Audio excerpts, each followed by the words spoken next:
अध्यक्ष महन्त ठाकुर र त्यस्तै यहाँ हुनुहुन्छ हाम्रो नेकपा एमालेका वरिष्ठ नेता माधव कुमार नेपाल र यता हुनुहुन्छ हाम्रा माओवादी केन्द्रका अध्यक्ष पुष्पकमल दाहाल प्रचण्ड र हाम्रा अन्तर्भुक्त हुनुहुन्छ नेपाली कांग्रेसका केन्द्रीय सदस्य तथा सांसद मिनेन्द्र रिजाल र त्यहाँ छेउमा हाम्रै नागरिक आन्दोलन बृहत नागरिक आन्दोलनको अर्को एकदम प्रखर आन्दोलनकारी प्रोफेसर कृष्ण खनाल हुनुहुन्छ र आजको यस कार्यक्रम उहाँ कृष्ण खनाल सर र म दुईजनाले सहजकर्ता गर्दैछौँ र हाम्रो पहिलो प्रश्न चाहिँ हाम्रो कृष्ण सरले राख्नुहुन्छ र त्योभन्दा म अगाडि म एउटा बृहत नागरिक आन्दोलनको तर्फबाट एउटा म तपाईँलाई सूचना दिन चाहन्छु। त्यो चाहिँ म पढेरै सुनाउँछु। बृहत नागरिक आन्दोलन नागरिकहरूको स्वतस्फूर्त सहयोगबाट सञ्चालन भइरहेको छ।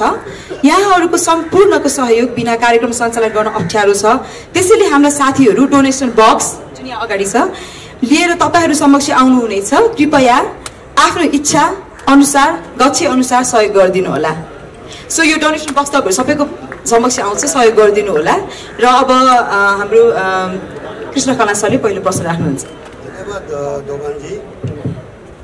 आदरणीय नागरिक समुदाय, दोभानजीले भनिसक्नुभयो, म धेरै समय दिन चाहन्न, तर केही कुराहरू पृष्ठभूमिमा भन्न जरुरी छ। हामी सबैलाई लागिरहेको छ किन राजनीति चलिरहेको छैन, चलायमान भएको छैन। हामीलाई लागेको थियो प्रतिनिधि सभा पुनर्स्थापना भएको 24 घण्टाभित्र राजनीतिले आफ्नो बाटो लिन्छ, तर आज 1 महिना नागिसक्यो, राजनीति पटक्कै अगाडि बढ्न सकेको छ। किन यस्तो भइरहेछ?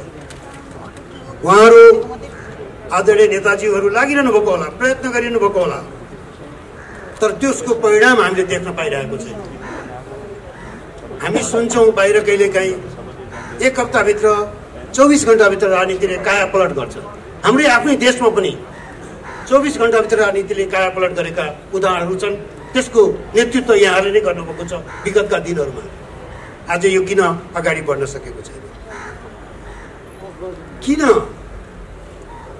यत्रो ठुलो एउटा हामी सबैले आन्दोलनमा धक्कलले प्रधानमन्त्री केपी शर्मा ओली अहिले पनि हुनुहुन्छ त्यो कुर्सीमा। उहाँले कुरुक्क छोड्नुहुन्छ भनेर हामी आन्दोलनमा लागेका थिएनौँ।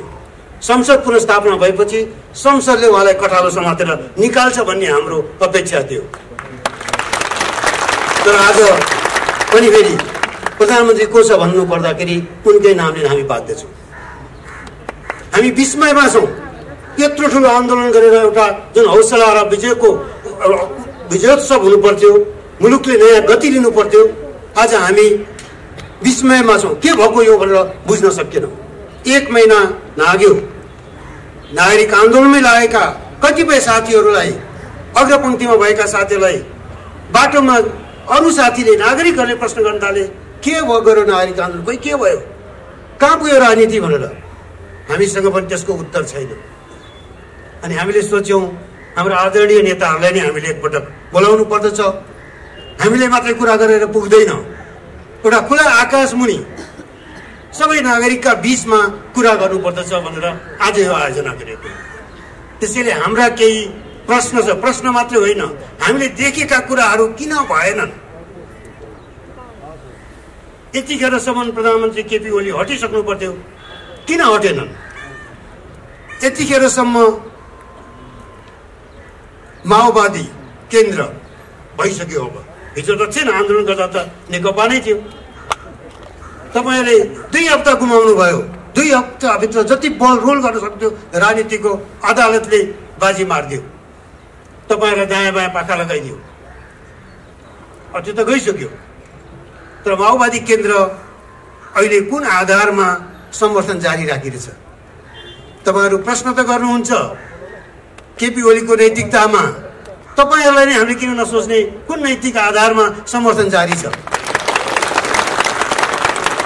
त्यसैले हाम्रा केही उत्तरहरू सहितको हाम्रा जिज्ञासाहरू छन्, जसको हामीले यस्तो भइदिएको भए हुन्थ्यो, किन भएन भन्ने हाम्रा प्रश्नहरू हुन्। त्यसैले यो कुरा यहाँहरूकै मुखबाट आम नागरिक समुदायका बीचमा हामी सुन्न चाहन्छौँ। यहाँ हामी यो डबलीमा भेला भएका नागरिक मात्र होइनौँ। मलाई लाग्दछ आज कतिपय पत्रकार मित्रहरूले यसलाई प्रत्यक्ष प्रसारण गर्नुभएको छ। देशभरिका नेपाली मात्र होइन, विदेशमा बसेका नेपालीहरूले पनि हामी सबैलाई आज हेरिरहेछन्। त्यसकारण यो एउटा अवसर पनि हो तपाईँहरूले आफ्नो कुरा सम्पूर्ण नेपालीको अगाडि राख्ने, र हामी चाहन्छौँ राजनीति छिटोभन्दा छिटो चलायमान होस्। नेकपाका वरिष्ठ नेता आदरणीय माधव कुमार नेपाल जो पार्टीको मिटिङ छोडेर यहाँ आइरहनु भएको रहेछ। यो कार्यक्रममा हाम्रा केही जिज्ञासाहरू मेटाउनका लागि भनेर केही प्रश्नहरू साझा छन्, मैले केही साझा राखेँ। किन राजनीतिको बल अगाडि बढेन, कहाँ अड्कियो? कतै यो दुई ढुङ्गाको तरुलमै अड्केको त छैन। यो हलो पनि दुई ढुङ्गाको तरुल भएर त कोही उसमा त बस्यो, दुई ढुङ्गामा अड्किरहेको त छैन। अध्यक्ष प्रचण्डले केही दिन अगाडि भनेको मैले सुनेको थिएँ, हाम्रो आत्मनिर्भरको अधिकार अझै कमजोर रहेछ। के हो त? अलिकति तपाईँहरूले भन्न सक्ने कुरा स्पष्ट भन्नु। आज हामी लोकतन्त्रको कुरा गर्छौँ, पारदर्शिताको कुरा गर्छौँ, खुलापनको कुरा गर्दछौँ। तपाईँहरू प्रयत्न गरिरहनुभएको छ, थाहा छ हामीलाई, तर त्यो प्रयत्न संसदले देख्न पाउनु पर्यो, जनताले देख्न पाउनु पर्यो। एकैपटक रेडिमेड तयारी चाउचाउ जस्तो कुरुक्क पुर्या खोलेर चाहिँ खुवाउने प्रयत्न नगर्नुहोस्। लोकतन्त्रमा यो अपेक्षा गरिँदैन। तपाईँहरूका सबै प्रक्रियाहरू पारदर्शी हुन जरुरी छ। यति भन्दै म सुरुमा एउटा कुरा, योजना 2 किन बनेन छ माधव नेपालज्यू? पुनर्स्थापना, संसद पुनर्स्थापना भएपछि प्लान 2 त एक्टिभेट हुनु पर्थ्यो। तपाईँहरूले जसको विरुद्ध प्रतिगमन भयो, जसको व्यवहार सचिएन भनेर जुन प्रवृत्तिको विरुद्ध हामीलाई समेत आन्दोलन उतार्नु भयो, त्यही प्रवृत्ति हाबी छ। त्यो प्रवृत्तिको त योजना 2, 3, 4 कहाँसम्म पुगिसकेको छ। योजना 2 रहेनछ हामीलाई लागेको जस्तो। तपाईँहरूले अविश्वासको प्रस्तावका लागि आफ्ना सांसदहरूको हस्ताक्षर सहित तयार भएर किन बस्नु भएन? आवश्यक पर्यो भनेदेखि गर्नैपर्छ भन्ने जरुरी थिएन। आवश्यक पर्दा पार्टी विभाजनका लागि पनि केन्द्रीय समितिका सदस्यहरूको हस्ताक्षर सहित तपाईँहरू तयार भएर किन बस्नु भएन? यो तयारी भएको भएदेखि सायद अदालतले मौका पाउँदै त्योभन्दा अगाडि तपाईँहरूले मुभ गर्नुहुन्थ्यो। किन मुभ भएन? राजनीति एउटा प्रश्न यो हो, यो साझा पनि हो। माधवजीलाई यो पहिलो मैले राखेँ। दोस्रो पछि आउँछु, पहिला यसैमा जाउँ। हजुर, धन्यवाद छ हाम्रो प्रोफेसर कृष्ण खनालज्यूलाई र यहाँलाई पनि। म सबैभन्दा पहिले वृहत नागरिक आन्दोलनलाई धन्यवाद दिन चाहन्छु। तपाईँहरूले नेपालको लोकतान्त्रिक आन्दोलनमा महत्त्वपूर्ण भूमिका खेल्दै आउनु भएको छ। विगतको तपाईँहरूको पहल म सम्झिरहेको छु।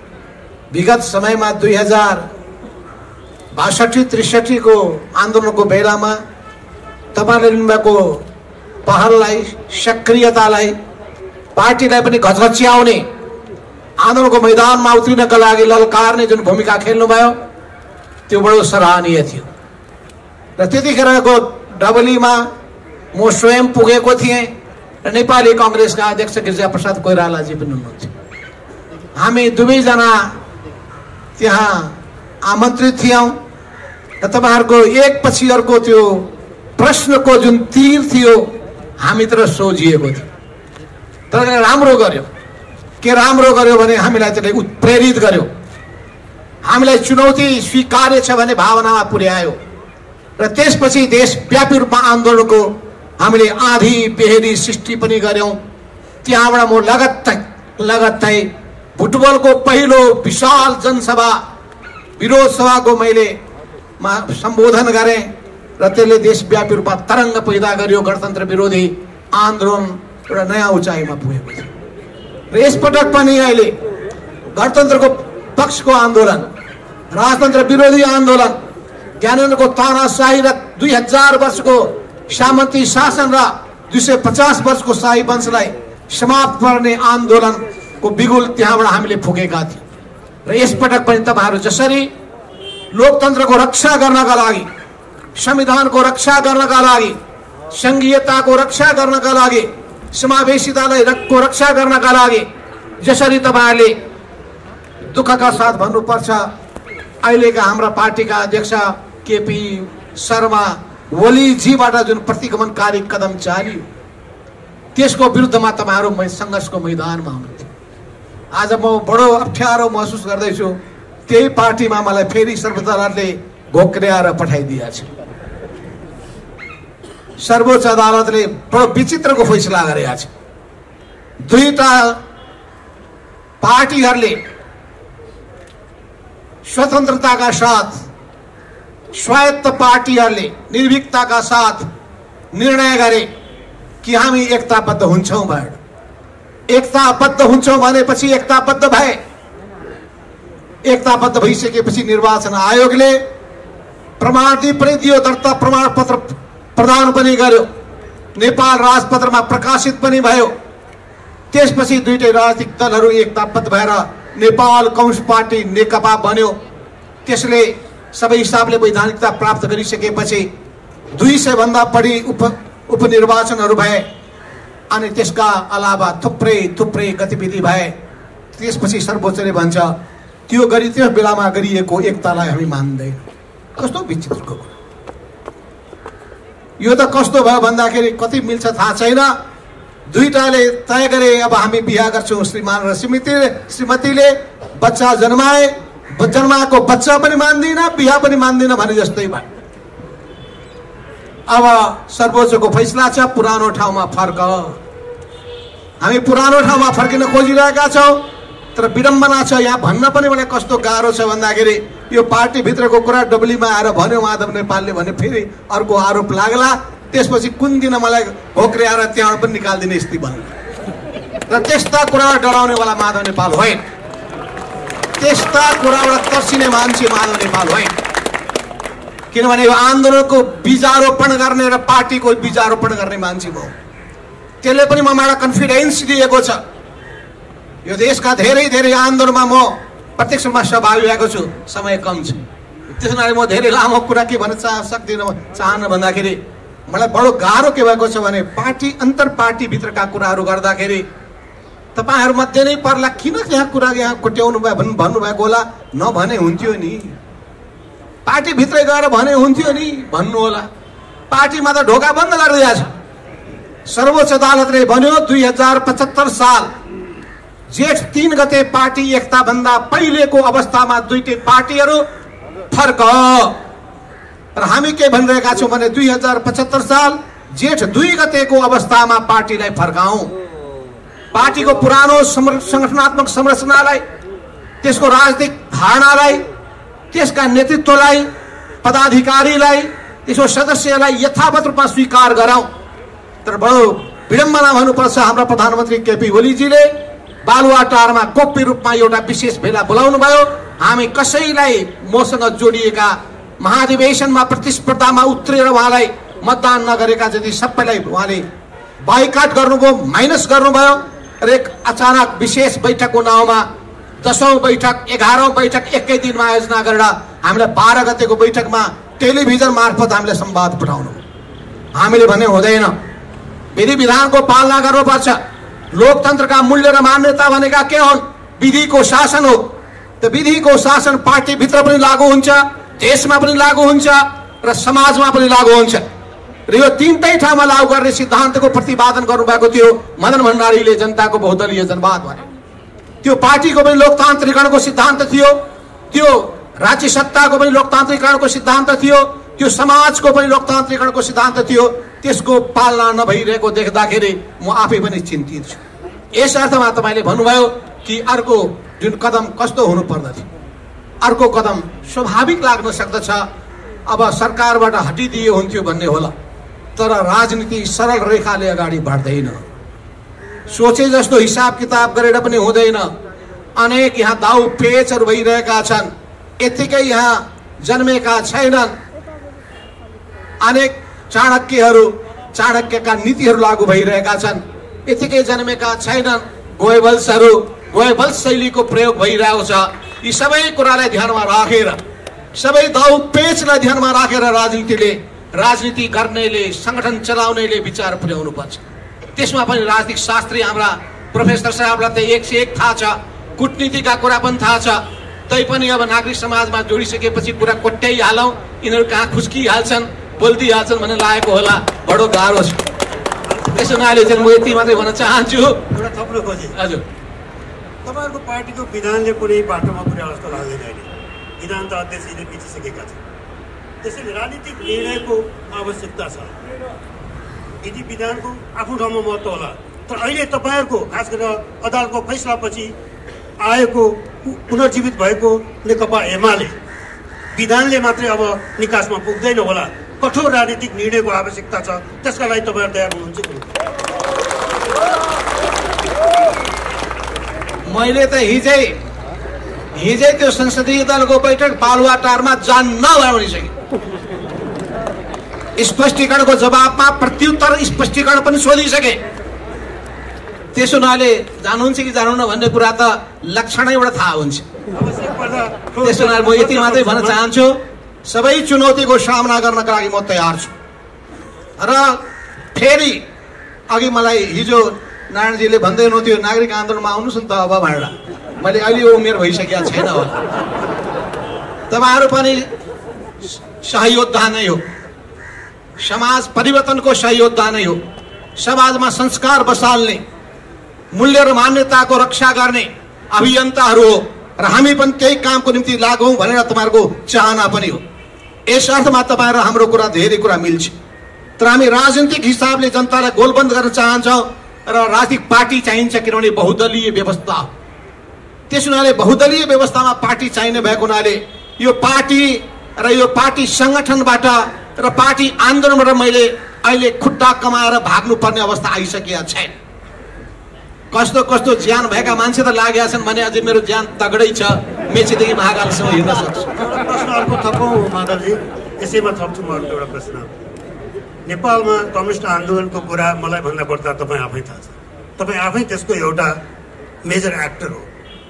2010-12 सालतिर कहिले हो नगरपालिकाको, काठमाडौँ नगरपालिकाको चुनाव हुँदा तपाईँहरूकै त्यतिखेरको पार्टी नेपाल कम्युनिस्ट पार्टीको उम्मेदवार मेयरमा जितेका थिए। 14-15 सालको चुनावमा 7% पपुलर भोट ल्याउनु भयो, 4 सिट ल्याउनु भयो। त्यसपछि लामो यात्रामा गएको पछिल्लो चुनावमा आइपुग्दा 52% तपाईँहरूको गठबन्धनले 52% भन्दा बढी मत लिएर आएको छ। अब के हुन्छ, त्यो मत कतै अलपत्र पर्न लागेको होइन? नेपाल कम्युनिस्ट आन्दोलनको, कम्युनिस्ट पार्टीको भविष्य के छ? पहिलो कुरा, कम्युनिस्ट पार्टी अधिनायकवादी विचार मान्यता बोक्दैन। यो लोकतान्त्रिक मूल्य र मान्यता अनुसार अगाडि बढ्छ। त्यस हुनाले कम्युनिस्ट पार्टीभित्र पनि अधिनायकवादको कुनै स्थान छैन। यस अर्थमा कम्युनिस्ट पार्टीभित्र अधिनायकवादी शैली कसैले अपनाउँछ भने त्यसलाई स्वीकार गर्न सकिँदैन। यस अर्थमा पार्टीभित्र पार्टीको विधान लागू हुन्छ र साथमा देशको संविधानको अनुरूप चल्नुपर्छ। तर हामी विडम्बनाका साथ भन्नुपर्छ कि पार्टीभित्र पार्टी विधानको पालना गर्ने प्रवृत्ति हराउँदै गएको छ, त्यो पनि मूलीबाट, मूल मान्छेबाट। अब त्यसका निम्ति हामी उपचार खोजिरहेका छौँ। अझै पनि डाक्टरले अन्तिम समयसम्म अझै आर्यघाटमा पनि हिकेकी बाँकी हुँदासम्म पनि त्यहाँ उपचारको कोसिस गरिन्छ। घाटे वैद्य कहाँ पुर्याइन्छ, घाटे वैद्यको हामी खोजी गरिरहेका छौँ। घाटे वैद्यले अझै पनि पुनर्जीवन दिन सक्छ कि प्राण फेरि प्रवेश गराउन सक्छ कि भन्ने ठानिरहेका छौँ। घाटे वैद्य सबै यहाँ छ, घाटे वैद्यहरू यहीँ हुनुहुन्छ। आयु सिद्धिसक्यो, उसमा राखेर जोगाइरहनु भइरहेछ, के भन्छ भेन्टिलेटरमा राखेर। तर समय विचार नगरिकन चल्दाखेरि तपाईँले परिणाम प्राप्त गर्नुहुन्न। फल फल्न थालेको छ, पाकिसकेको छैन र टिप्न थाल्नुभयो भने काँचो फल हातमा पर्छ। त्यस हुनाले जहिले पनि समयको विचार गर्नुपर्ने हुन्छ। समय कति परिपक्व भयो भएन भन्ने कुरामा विचार पुर्यायो भने सफल होइन्छ। र आजसम्मको मेरो अनुभवले भनेको छ, मेरो पनि इतिहासमा एउटा लामो कार्यकालको मेरो आफ्नै अनुभव पनि छ। त्यसले के बताएको छ भने समयको नाडी छाम्न सक्नुपर्छ र समयको नाडी हामी छामिरहेका छौँ। ठ्याक्क मौकामा हामी अगाडि बढ्नेछौँ। तपाईँ जानुभन्दा अगाडि कहिले हामी ओलीलाई संसदबाट हटाएको देख्न पाउँछौँ? कहिले? अहिले मैले भन्न कुन समय हो त्यो? म त वरिपरि बस्नुहोस्, 2 वर्षपछि हो कि? साथ दिनुहोस्, नेपाली कांग्रेसले पनि साथ दियोस्, उहाँले त झन् साथ दिनु जरुरी पनि छ। मान्छेले साथ दिइरहनु भन्ने कुरा आइरहेछ समाचारमा भनेपछि म त खुसी नै हुन्छु। मैले म किन आफ्नो पार्टीको अहिले पनि अध्यक्ष भएको मान्छे आवश्यक पर्दा फ्लोर क्रस गर्नु चाहिँ गर्नु संसदमा। यस्तो कुरा मलाई यहाँ सोधेर अप्ठ्यारोमा नपार्नुहोस्। निर्णय मैले त्यसैलाई लक्ष्य गरेको। त्यसो मलाई अप्ठ्यारो पार्ने काम नगर्नुहोस्। पार्ने हाम्रो कुरा होइन। त्यसैलाई अनुकूल लाग्दैन नभन्नुहोस्। त्यसो भए अब महन्तजीको हाम्रो मिननजीको दया कृपा रहेसम्म यो पार्टीको सरकार रहिरहन्छ। उहाँहरूको यो प्रश्न छ, उहाँहरूको प्रश्नको कठघरामा हुन्छ। अब त्यसो भएको हुनाले के मलाई बिदा गर्नु छ? हस्, यहाँहरूसँग म माफी माग्न चाहन्छु। मेरो बैठक चलिरहेको छ, बैठकमा मैले पुग्नु पर्ने भएको हुनाले म यहाँहरूसँग बिचैमा बिदा हुन चाहन्छु। हस्, धन्यवाद, नमस्कार। धन्यवाद माधव नेपालज्यू। मलाई लाग्छ उहाँ गए पनि यो गएको 2-3 वर्षको यात्रामा यो दङ्गल फसलमा सँगै लाग्नुभएको अर्का नेता हामीसँग हुनुहुन्छ पुष्पकमल दाहाल प्रचण्ड। बाँकी कुरा उहाँबाट पनि आउँछ होला।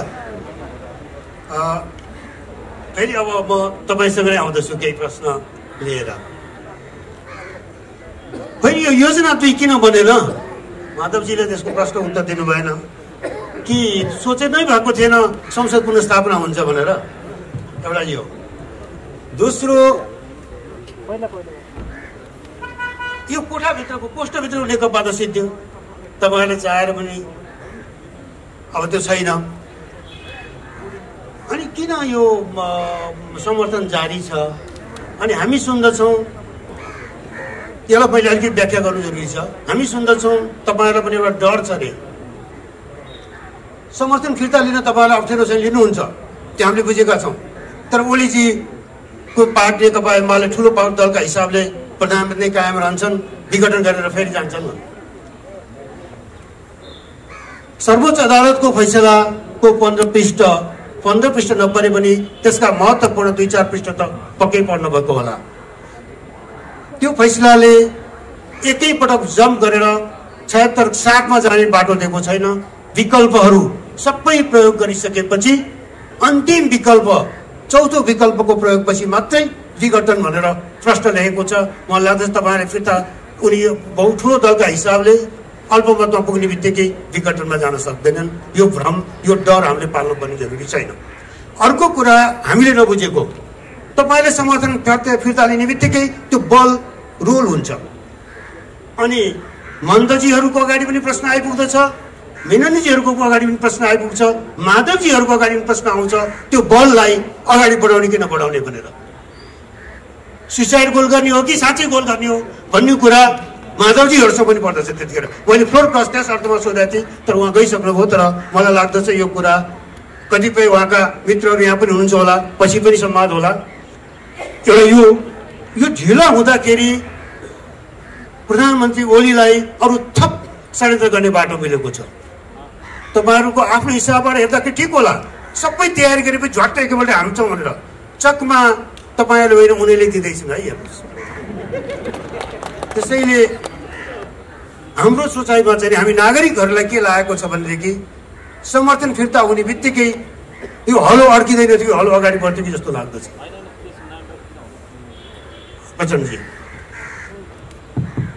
धन्यवाद। सबभन्दा पहिला त म पनि नागरिक आन्दोलनका सबै अभियन्ता र यसलाई समर्थन गर्ने सबै साथीहरूलाई धन्यवाद भन्न चाहन्छु। खास कालखण्डमा गतिरोधमा फस्न खोजेको राजनीतिलाई गति दिने काममा महत्त्वपूर्ण भूमिका खेल्नु भएको छ। मैले प्राध्यापक कृष्ण खनाललाई 62-63 आन्दोलनको तयारीका सन्दर्भमा भेटेर विस्तारपूर्वक कुरा गरेको थिएँ। मैले आज बिहान मात्रै पनि उहाँसँग ती दिनका स्मरण पनि गरेँ र अहिले यहाँसम्म आइपुग्दा जे घटनाक्रम भएको छ त्यसको बारेमा हाम्रा आफ्नै समीक्षा होलान्। तपाईँले प्रश्नलाई जहाँ सोच्याउनु भएको छ म सिधै त्यसैमा जान चाहन्छु, धेरै घुमाउनु भन्दा पनि। हामीले 12 बुँदे समझदारी हुँदै, शान्ति सम्झौता हुँदै, संविधान सभा र संघीय लोकतान्त्रिक गणतन्त्र हुँदै देशमा राजनीतिक स्थायित्व र विकास समृद्धिको अभियानतिर जाने भन्ने जे संकल्प गरेका थियौं त्यो अहिले ठुलो दुर्घटनाको खतराबाट अगाडि बढेको छ। त्यो अहिले नराम्रोसँग एम्बुसमा पर्न खोजेको महसुस मलाई हुन्छ। संसद विघटन त्यही समग्र पोलिटिकल कोर्स जे शान्ति सम्झौता पछि अगाडि बढ्यो त्यसलाई बदल्ने एउटा नियोजित किसिमले आएको परिघटना हो र यो परिवर्तनका पक्षधर गणतन्त्र, संघीयता, धर्मनिरपेक्षता, समावेशिता, समानुपातिकताका पक्षधरहरूको निम्ति जीवन मरणको प्रश्न हो भएर तपाईहरू पनि र हामी राजनीतिक दलहरू पनि आन्दोलनमा, जनपरिचालनमा, विरोध सभामा होमियौं। त्यति बेला एउटा शब्द निकै पपुलर भएको थियो, सेटिङ। सेटिङ छ, सेटिङ। सेटिङ भएको हुनाले जति आन्दोलन गरे नि केही हुँदैन भन्ने एउटा प्रचार व्यापक रूपमा गरिएको थियो प्रधानमन्त्री र उनी निकटका मानिसहरूबाट। मैले पटक पटक जनताको अगाडि सार्वजनिक रूपले भनेको थिएँ त्यस्ता सेटिङहरू जनताले अगाडि बढेपछि सबै भत्किन्छन् र जनताले मात्रै प्रतिक्रियावादीहरूका सेटिङ भत्काउने तागत राख्छ, अरू कोही पनि छैन। नेपालका सबै बेस्ट ब्रेनहरू संविधानका विरुद्ध, लोकतन्त्रका विरुद्ध, गणतन्त्रका विरुद्ध भइरहेको षड्यन्त्रमा एक भएर हामी अगाडि बढ्यौं र त्यो सेटिङ साँच्चै नै भत्कियो। संसद पुनर्स्थापना भयो। हामी सबैले एउटा ब्याटल जितेको अनुभूति गर्यौं। सायद कृष्णजीले पटक पटक अहिले भन्नुभएको छ दोस्रो योजना खोइ हामीले सोच्यौं संसद पुनर्स्थापना भएपछि प्रधानमन्त्रीले स्वतः नै राजीनामा दिनुपर्ने परिस्थिति बन्छ र राजनीति सहज ढंगले अगाडि बढ्छ र सायद हामीले संसद पुनर्स्थापना भइसकेपछि थोरै रिल्याक्स गर्यौं। राजनीतिक नेतृत्वले ठुलो लडाईँ त जिति नै हाल्यो, अब त त्यस्तो धेरै के बाँकी छ र सजिलै पार होला भनेर हामी थोरै त्यसलाई के भन्ने अब चाहिँ रिल्याक्सै भनौं, मैले रिल्याक्सै भनेको छु, गर्यौं र दोस्रो योजनामा गम्भीर नभएकै हो। म तपाईको प्रश्नलाई कुनै किसिमले कूटनैतिक जवाफ दिन चाहन्न। त्यहाँ हामीले रिल्याक्स गर्यौं, गल्ती भयो। तुरुन्तै यो डिजाइनमा छ, यो लोकतन्त्रका विरुद्ध, यो सम्पूर्ण परिवर्तनका विरुद्ध एउटा डिजाइनमा छ भनेर एकपछि अर्को तयारी जुन तदारुकताका साथ गर्नु पर्थ्यो त्यहाँ थोरै हामी चुकेकै हो। यो पहिलो कुरा म प्रष्टै भन्न चाहन्छु। दोस्रो कुरा, तर हामीले जे सोचेका थियौं त्यस्तो त भएन, डिजाइन त अर्को गयो। अहिले माधवजीले भनि नै हाल्नुभयो। त्यही सर्वोच्च अदालतको संवैधानिक इजलासले यो सरकारलाई 76 धारा 76 को 1 को सरकार भनेर परिभाषित गरेको छ र त्यसैको दुईजना न्यायाधीशको चाहिँ निर्णयले यसलाई 76(2) को सरकार भनेर गर्यो। एउटा ठुलो विरोधाभास पनि देखियो र एउटा निकै अप्राकृतिक, अस्वाभाविक खालको निर्णय हामी सबैले देख्नु पर्यो, बिहोर्नु पर्यो। एकजना साथीले भन्नुहुन्थ्यो फेरि पनि सर्वोच्च इज सर्वोच्च भनेको त मान्नै पर्ने यो सिस्टममा। हामीले मानेका छौं तर असहमतिका साथ हामी पुनरावलोकनमा जाँदैछौं। यो निर्णय सही छैन।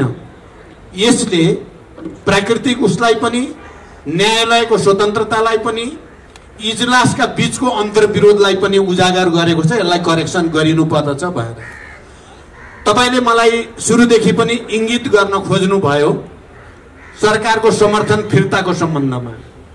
एउटा भनाइ के हुँदो रहेछ भने विरोधीले जे कुरालाई राम्रो भन्छ हामीले त्यसलाई राम्रो ठान्न हुँदैन रे।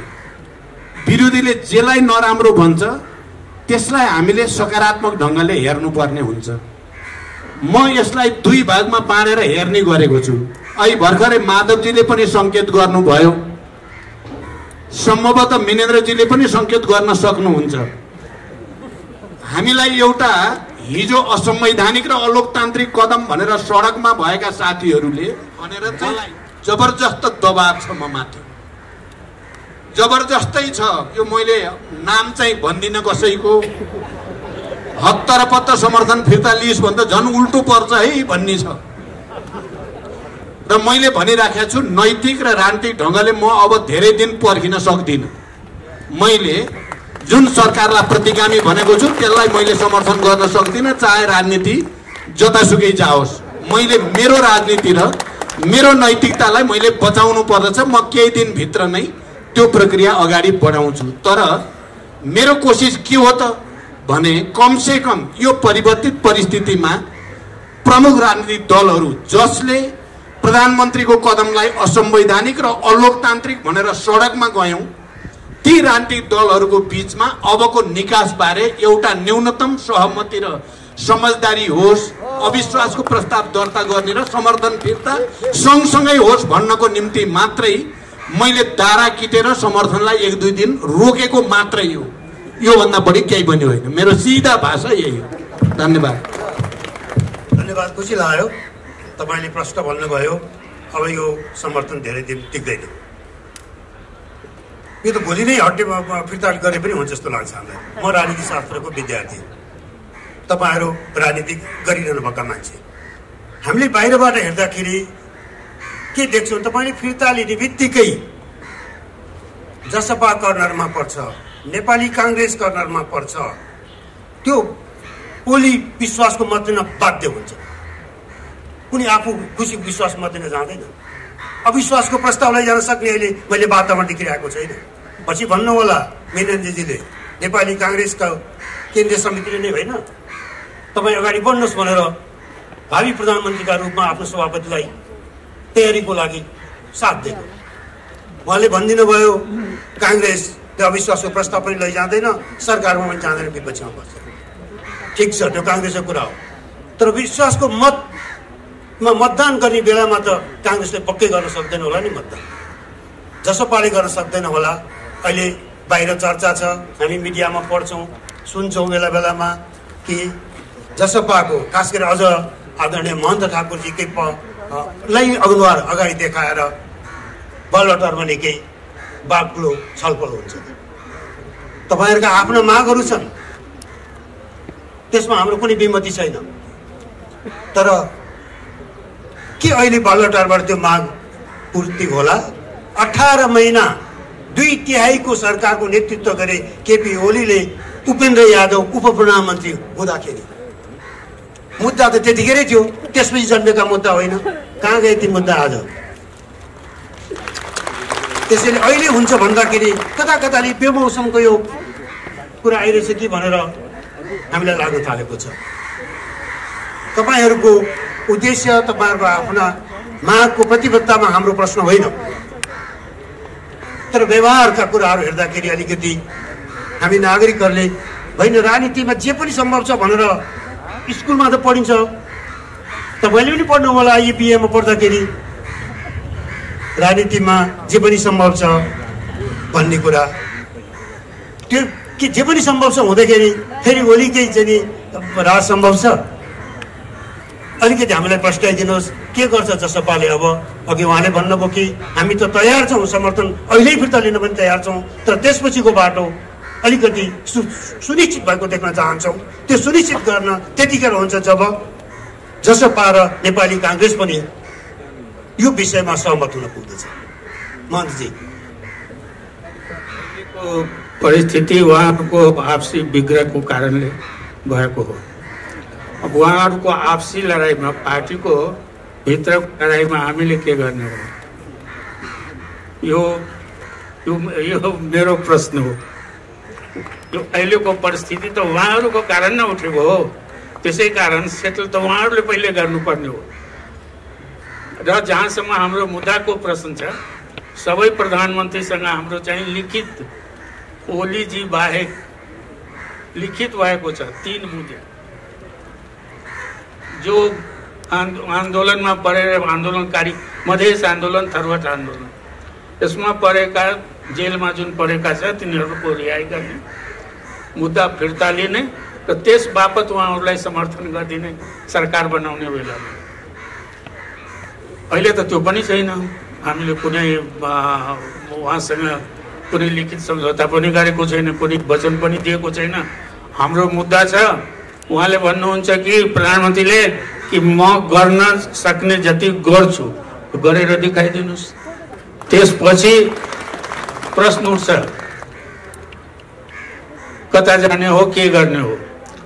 तर अहिले त हामीलाई लाग्छ कि हामी सबै आन्दोलनैबाट आएको हो। यहाँ जति नेताहरू कोही हतियार उठाएर कोही शान्तिपूर्ण आन्दोलनबाट सबैले चाहिँ मुक्ति पाए, सबैले गङ्गा नुहाएर पवित्र भएछ। अपवित्रमा त हामी थारू मधेसीहरू परेका छौँ, कुनै सुनवाई छैन, के गर्ने हो। परिस्थिति यो छ। अब उहाँसँग कुरा भयो हाम्रो शेरबहादुर सिंह, अहिले सार्वजनिक रूपमा उहाँले पहिले नै भनिसक्नु भएको थियो हामीले कुरा गर्दाखेरि कि कुनै पनि अविश्वासको प्रस्तावको पक्षमा जाँदैन या समर्थन गर्दैन। तर अहिले दुईटैले अस्वीकार गर्नुहुन्छ। तर कहीँ प्रधानमन्त्रीको बन्ने अवसर आयो भने, अफर आयो भने म विचार गर्न सक्छु। तर अहिले दुईटै म सरकार पनि बनाउन, अविश्वासको प्रस्तावको पक्षमा पनि जान्न भनिसक्नुभयो। अनि हाम्रो कारणले त कहीँ बनिरहेको छैन, कुनै बिग्रिरहेको पनि छैन। कतै जाँदाखेरि हो डेमोक्रेसीको सङ्घर्षमा हामी साथै साथै एलायन्सको कुरा गर्नुभएको, ओके डेमोक्रेसीको लागि त छ, तर हाम्रो आफ्नो एजेन्डा पनि छ। त्यसमा तपाईँहरूको के छ, के गर्न सक्नुहुन्छ? त्यो अहिले पनि हाम्रो प्रश्न छ। त्यो जबसम्म सम्बोधन हुँदैन, हाम्रा सांसदहरू जेलमा छन्, हाम्रा प्रदेशको मन्त्रीहरूमाथि चाहिँ मुद्दा तारिक खेपिरहेछन्, अरू नौजवानहरू जेलमा छ, मेयरहरूमाथि मुद्दा छ, अनि भनौँ सबै नेताहरूमाथि मुद्दा छ। यदि आन्दोलनले आह्वान गरेको एउटा बम बाच्या छौँ, आह्वान त हामीले नै गरेको हो, हामीमाथि पनि मुद्दा चलाए हुन्छ। तर हामीलाई छोडिदिएको छ, हाम्रा साथीहरूलाई राखिदिएको छ। त हामी त न्यायको खोजीमा छौँ, तपाईँहरूसँग पनि उहाँहरूसँग पनि। के गर्नुहुन्छ? त्यसपछि न हाम्रो समर्थन या विरोधको कुरा आउँछ। अहिले त्यो हाम्रो अगाडि त्यो प्रश्नै छैन। तपाईँको यो मागसँग, तपाईँको मुद्दासँग हाम्रो विमति होइन। मलाई लाग्दछ नागरिक आन्दोलनले धेरै किसिमबाट तपाईँहरूको आन्दोलनसँग नागरिक आन्दोलन पनि मिसिएको छ। चाहे यो मधेस आन्दोलनको बेला होस् या पछिल्लो संविधान निर्माणकै बेलामा भएका कमी कमजोरी, त्यसलाई एउटा तहमा टुङ्ग्याउँ भन्ने कुरामा मलाई चाहिँ नागरिकको आवाज कमजोर थिएन। त्यो एउटा पक्षमा गइसक्यो। तर यतिखेर एउटा कुरा प्रश्न भनिदिनुहोस् महन्तजी, विश्वासको मत लिन पर्ने अवस्थामा प्रधानमन्त्रीलाई धकेलेपछि त्यो विश्वासको मत त तपाईँहरूले दिन सक्नुहुन्न नि। त्यो आउँदो दिसमा त्यसपछि तपाईँहरूले देखिहाल्नुहुन्छ नि, हामी आफ्नो मुद्दामा अडिग छौँ। त्यसपछि अरू चिज पछि हामी विचार गर्छौँ। हाम्रो मुद्दाको सोल्युसन अहिले त हामीलाई महसुस त्यही भइरहेको छ कि हामी थारू भएको हुनाले, हामी मधेसी भएको हुनाले त्यो पीडा भोग्नु परिरहेको छ। नागरिक समाजलाई धेरै धेरै धन्यवाद छ। उहाँ कुनै सत्ताको लागि लड्नु भएको छैन, अधिकारको लागि, जनताको अधिकारको लागि, नागरिक अधिकारको लागि, एक्सप्रेसनको लागि जो उहाँ आइरहेको छ। तर हामी राजनीतिक दलमा स्वार्थको लागि हुन्छ। अहिले स्वार्थको लडाइँ भइरहेको छ कम्युनिस्ट पार्टीको भित्र, त्यसमा हामीलाई किन गर्ने? तपाईँ अविश्वासको प्रस्ताव त्यहाँ भन्नुहुन्छ, आफैमा आफ्नो पार्टीमा अविश्वास ल्याएर त्यसको सोल्युसन गर्नुहोस् न। त्यो भइरहेको छैन। ठिकै भन्नुभयो। यो कुरा हिजो नेकपा विभाजित नहुँदाखेरि, अदालतको फैसला नहुँदा, विघटन नहुँदाखेरि हामीले धेरै पटक भन्यौँ तपाईँहरू विषय किन निर्णायक रूपमा नेकपाको संसदीय दलमा लगेर चुनौती दिन सक्नुभएको छ नि केपी ओलीलाई भनेर सोध्थ्यौँ। तर यो अलिकति पुरानो भइसक्यो। अब खालि अहिले दुईवटा, अब भनौँ तिनवटा पार्टी तपाईँहरू नमिलिकन बहुमत पुग्दैन। जसपा, माओवादी केन्द्र, काङ्ग्रेस। त्यसैले यो हलो चाहिँ तिनवटा मध्ये जसले अड्काए पनि हुन्छ। समस्या चाहिँ हलो अड्किरहेछ। त्यो हलोलाई अगाडि बढ्न दिने, बल रोल गर्ने जिम्मेवारी संसदमा भएको दलको हिसाबबाट हामी जसपाको पनि हो भन्छौँ। वो देशमा जब सङ्कट आउँछ, नागरिक समाजमा जब सङ्कट आउँछ, देशमा अहिले सङ्कट छ, अनि त्यसपछि हाम्रो जरुरत पर्छ। अरू बेलामा हाम्रो जरुरत पर्दैन। कहिलेकाहीँ सङ्कट अझ बढ्दाखेरि अझ एउटा ठोस निर्णयमा पुग्न सकिन्छ। अब उहाँहरू त अब यो द्वन्द्वात्मक विकासको उसमा सिद्धान्त मान्नेहरूका थियो। मलाई लाग्दछ प्रचण्डजी एउटा कुरा भन्नु, संसदमा तपाईँले यो द्वन्द्वलाई किन अगाडि बढाउन सक्नुभएको छैन? संसद सम्झनुहोस्, अब तपाईँहरूले म त संसदीय प्रणालीको विद्यार्थी पनि हुँ। 18औं शताब्दीमा बेलायतमा के भयो कि बेलायतको त्यो चार्ल्स द्वितीयले दिएका थिए एजेन्डा संसदलाई, संसद आफैले एजेन्डा बनाएर उनलाई कारवाही गरेको थियो, एक्जिक्युट गरेको थियो। आज संसद हाजिर छ तपाईँहरूको अगाडि, अनि सरकारले बिजनेस दिएन भनेर यो पिलन्दरी आवाज कहाँबाट आइरहेछ? त्यसलाई म कृष्ण सरको प्रश्नमा अझ थप्दै भन्छु होइन। म जति तपाईँहरूको यहाँ कुराहरू सुन्छु अथवा इन्टरभ्यूहरू सुन्छु, के लाग्छ भन्दाखेरि तपाईँहरू जुन यो सबै शीर्षस्थ नेताहरू होइन, कुरामा एकदमै लाचारी निरीहपन पाइरहेको छौँ कि होइन। यति त हामीले यो गणतन्त्र आन्दोलन पाएको थिएनौँ है। अनि यो हेर्दाखेरि चाहिँ तपाईँहरूलाई साँच्चीकै एउटा यो अस्तित्वको सङ्कटै भएको होइन, यो दलभित्र भुइँचालो नै गएको जस्तो लाग्छ। तपाईँहरू मात्र होइन, तपाईँहरूको अन्तर्गत अरू युवा नेताहरूको कुरा सुन्दा पनि त्यस्तै हुन्छ। एउटा एकदमै भय र त्रासको एउटा वातावरण हुन्छ। यो प्रब्लम यस्तो गाह्रो भइसक्यो त तपाईँहरूको कुरा चाहिँ खालि एकदमै पीडित मनोवृत्ति होइन, मैले गरे होइन, उसले गरेको मैले भन्न सक्दिनँ, यहाँ भन्न सक्दिनँ, त्यहाँ भन्न सक्दिनँ, मलाई किन सोधेको होइन, एक अर्कालाई औँला उठाउनेमै त्यो सीमित छ। हामीलाई चाहिँ के लाग्छ भन्दाखेरि हामीले तपाईँलाई चुनेर हाम्रो प्रतिनिधि पठाएको, तर तपाईँहरू चाहिँ एउटा कालो सिसा भएको घरमा हेर्नुहुन्छ। हामीले तपाईँले हामीले देख्नै हुँदैन कि, तपाईँले त एक अर्कालाई देख्नुहुन्छ, आफ्नो कार्यकर्तालाई देख्नुहुन्छ, अरू कोलाई देख्नुहुन्छ होइन। हामीहरू त तपाईँहरूलाई पुरै अदृश्य छौँ।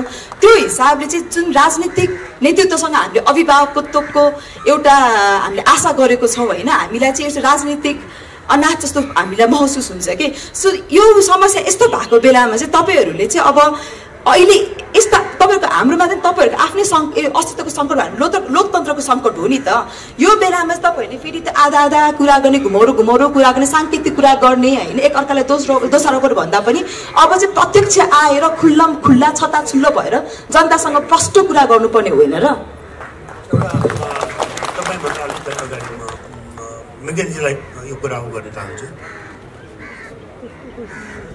अघि भने जस्तै अब काङ्ग्रेसले विश्वासको मत अब तपाईँहरूको सभापतिले नै अविश्वासको प्रस्ताव अगाडि थन्काइदिनु भएको छ कि काङ्ग्रेसले विश्वासको मत दिन सक्छ केपी ओलीलाई, सरकारलाई? हामी दिन सक्दैनौँ र किन अविश्वासको प्रस्तावमा अगाडि जान सके? पहिले त म हार्दिक आभार व्यक्त गर्दछु नागरिक आन्दोलनलाई, मलाई आमन्त्रण गर्नुभयो त्यसका लागि। उहाँहरूभन्दा मेरो उपस्थिति अलिक पृथक किसिमको छ, यस अर्थमा कि उहाँहरू आफ्नो दलको शीर्ष नेता हुनुहुन्छ, म मेरो पार्टीको गर्दनसम्म मात्रै हुँ।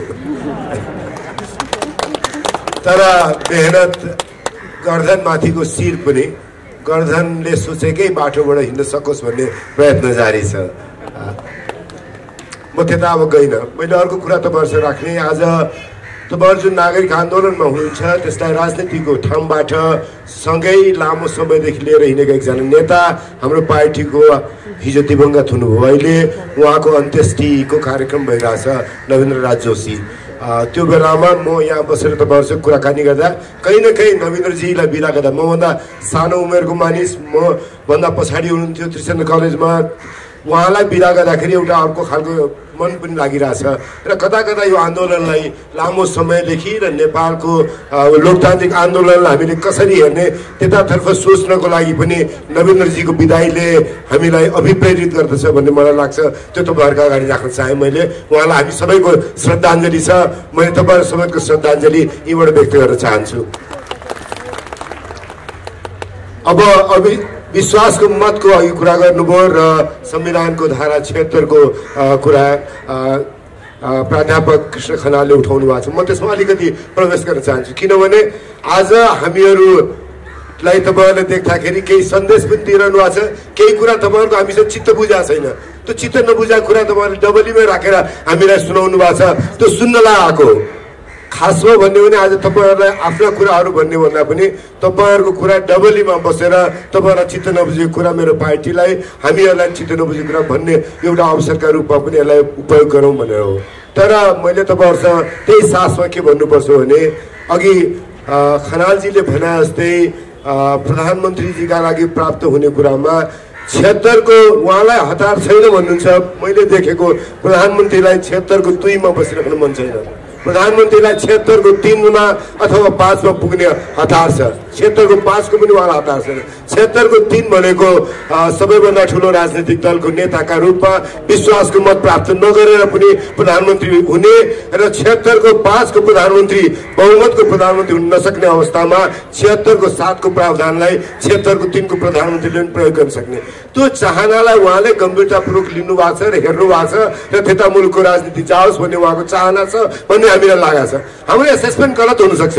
तपाईँहरूका बिचमा तर हामीले के राख्नुपर्छ भने यो एसेसमेन्टलाई पनि गम्भीरतापूर्वक हेरिदिनुहोस् र त्यसमा हामीले उहाँलाई जस्तो प्रचण्डजीले इङ्गित गर्नुभयो कि विश्वास फिर्ता लिँदाखेरि 76 को 2 को प्रधानमन्त्रीलाई सँगै सरकारमा सहभागी दलले समर्थन फिर्ता लिएमा विश्वासको मत लिन बाध्य हुनुहुन्छ।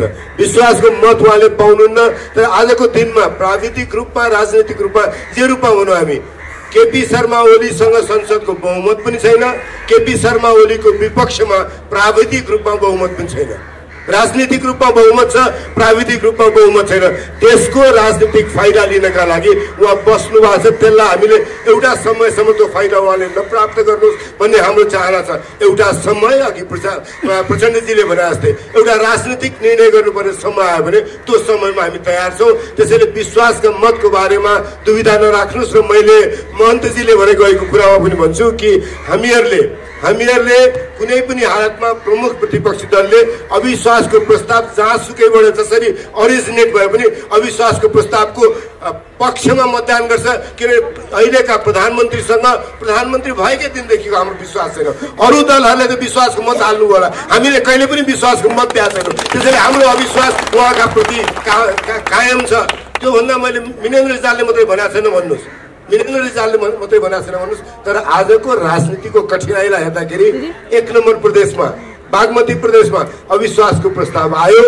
अविश्वासको प्रस्तावलाई उहाँले खेलाएर राख्नुभयो र केही राजनीतिक कारणले प्रचण्डजीहरूले पनि त्यसलाई अगाडि लिएर जाने, माधवजीहरूले पनि अगाडि लिएर जाने कुराको लागि उहाँहरूलाई अलमल गर्नु पर्यो थियो। उहाँहरूको बाध्यता थियो।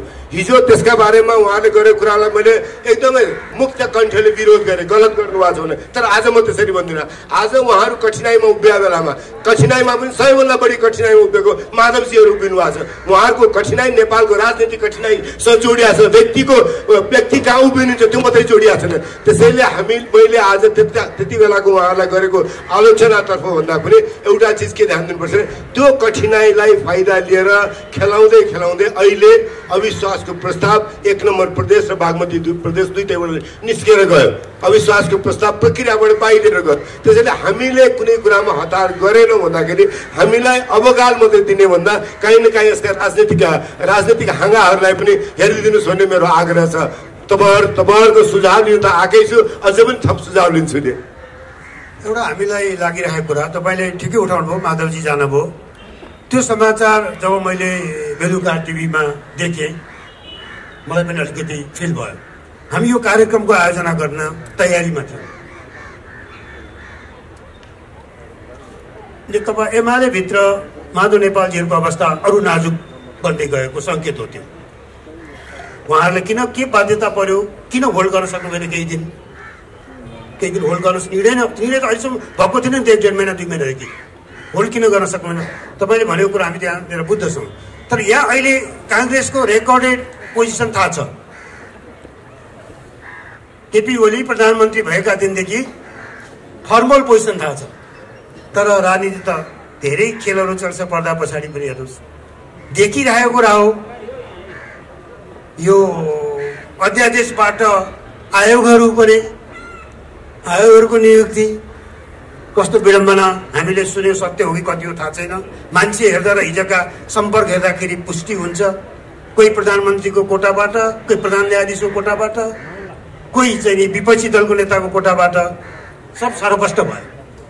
त्यसैले अहिले हामी सन्तुष्ट, हामी ढुक्क हुन सकिरहेका छैनौँ कि काङ्ग्रेसमाथि, काङ्ग्रेसको एउटा आफ्नो सैद्धान्तिक अडानमाथि हाम्रो शङ्का छैन। तर राजनीतिको लेनदेनको खेलमा तत्कालको फाइदा लिँदाखेरि सिँगै मुलुकको राजनीति चाहिँ बन्धकमा पर्ने हो कि? हाम्रो चिन्ता त्यहाँनिर हो। म सानो कुरा राखौँ, खनालजी तपाईँको चिन्ताको आधारलाई मैले देख्छु, तर काङ्ग्रेस समग्रमा उभिँदाखेरि यही अध्यादेशलाई पनि त संसदमा पेश गर्ने कुरा पेश भएपछि हामीले आज विरोधको सूचना दिएका छौँ। विरोधको सूचना मतदानमा गइसकेका छैन। यो अध्यादेश संवैधानिक परिषदवाला अध्यादेश ती समाप्त हुन्छ। त्यसैले काङ्ग्रेस, पुरै काङ्ग्रेस हेर्नुभयो भने कहीँ न कहीँ तपाईँलाई कहीँ न कहीँ चिन्ता लागेको छ भने ती चिन्ताहरू दूर गराउन सक्ने प्रक्रिया बोकेको पार्टी हो भन्ने कुरा मैले गर्दनमै रहेर पनि त्यति चाहिँ आश्वस्त गराउन चाहन्छु। अब प्रचण्डजीलाई तपाईँतिरै आउँछ। अब अघि दोभानजीले केही कुरा राखिसक्नुभयो, त्यसैलाई थप्दै केही अरू थप्नु छ? हजुर, यसैमा त्यही तपाईँले प्रक्रियाको कुरा गर्नुभयो होइन। एउटा चाहिँ के छ भन्दाखेरि यो हामी कहिलेकाहीँ प्रक्रियाको कुरामा चाहिँ यो नेताहरूले हामीलाई अल्झाउने कुरा हो कि जस्तो पनि लाग्छ होइन। यो हलो अड्केको कुराको प्रक्रियागत त्यसको विश्लेषण त छँदैछ, त्यसको संरचनात्मक विश्लेषण पनि हुनु जरुरी जस्तो लाग्छ होइन। हामी यो बिजोगमा किन प्रत्येक क्रान्तिपछि किन घरिघरि हामी यही बिजोगमा अड्किन्छौँ त होइन। यसको चाहिँ अब ओली जस्तो एकदमै आकाशबाट झरेको अद्भुत प्राणीले गर्दा भएको हो कि अब यो जुन तपाईँले भन्नुहुन्छ होइन, अथवा हामीले जनमानसले चाहिँ होइन यो दलतन्त्रकै यो विकृतिको एउटा परिणाम, एउटा नेचुरल परिणाम हो भन्छौँ। तर त्यस्तै ठुलो तबकाले चाहिँ के भन्छ होइन, यो चाहिँ खास गरी नेतृत्व, जुन नेपालको नेतृत्व र शक्ति र सत्तामा जुन एउटा जनसाङ्ख्यिक जब असन्तुलन छ नि होइन। यहीँ तपाईँले अब उहाँले त आफूलाई गर्दनस्त भन्नुहुन्छ होइन, तर जुन शीर्षस्थ नेताहरू हेरौँ होइन, तपाईँहरू जुन एउटा लिङ्ग, एउटा जात, एउटा समुदायबाट हुनुहुन्छ, जुन हाम्रो सबैमा देखिरहेको छ। बात समस्याको कुरा त्यहाँ पो अडिएको हो कि भन्ने छ, त्यो कुरामा तपाईँहरू। र अर्को फेरि समावेशता कुरा अब प्रचण्डजीले पनि गर्नुभयो, मन्द ठाकुरले पनि गर्नुभयो। एउटा ठुलो डर जुन हामी चाहिँ समावेशताको समर्थकलाई डर के छ भन्दाखेरि समावेशताको मुद्दालाई दानवीकरण गर्ने खेल त चलि नै रहेको छ होइन। गरिबी विकासको नाममा के भनेर समावेशितालाई चाहिँ अवमूल्यन गर्ने खेल चलि नै रहेको छ। तर तपाईँहरू जस्तो जसलाई चाहिँ हामीले समावेशिताको पक्षधर भनेर मान्छौँ होइन, तपाईँहरूले पनि समावेशिताको मुद्दालाई चाहिँ आफ्नो राजनीतिक खेल होइन, आफ्नो दाउपेचको रूपमा चलाएर चाहिँ यो मुद्दाको एकदम अवमूल्यन भयो भन्ने जुन विचार छ, यो कुराहरूमा पनि तपाईँहरू विशेष म महन्तजी र हाम्रो प्रचण्डजीबाट चाहिँ बुझ्न चाहन्छु। एउटा सानो थपेर मात्रै भन्छु, अहिले हामीलाई चिन्ता भइरहेछ राजनीति। अस्ति अदालतको 23 गतिको फैसला एक प्रकारको रिभाइभलिस्ट फैसला हो, अलिकति उल्ट्यो। यो परीक्षण मात्रै होला, त्योभन्दा धेरै ठुलो उल्ट्याइ हुन्छ कि राजनीतिक कोर्सको डर लाग्न थालेको छ। र कतै संविधानका विभिन्न न्यूनताका बावजुद पनि तपाईँहरूले बनाएको संविधानका 4वटा आधार स्तम्भ हुन्: गणतन्त्र, संघीयता, समावेशिता, धर्मनिरपेक्षता। यी स्तम्भहरू हल्लिन थालेका छन्। हामीले त्यसैबाट कहिले हटाउनुहुन्छ भनेर प्रश्न गर्नुपर्ने कारण हो। यी स्तम्भहरू हल्लिने जाने र हाम्रा अग्रजहरूको पनि प्रश्न छ।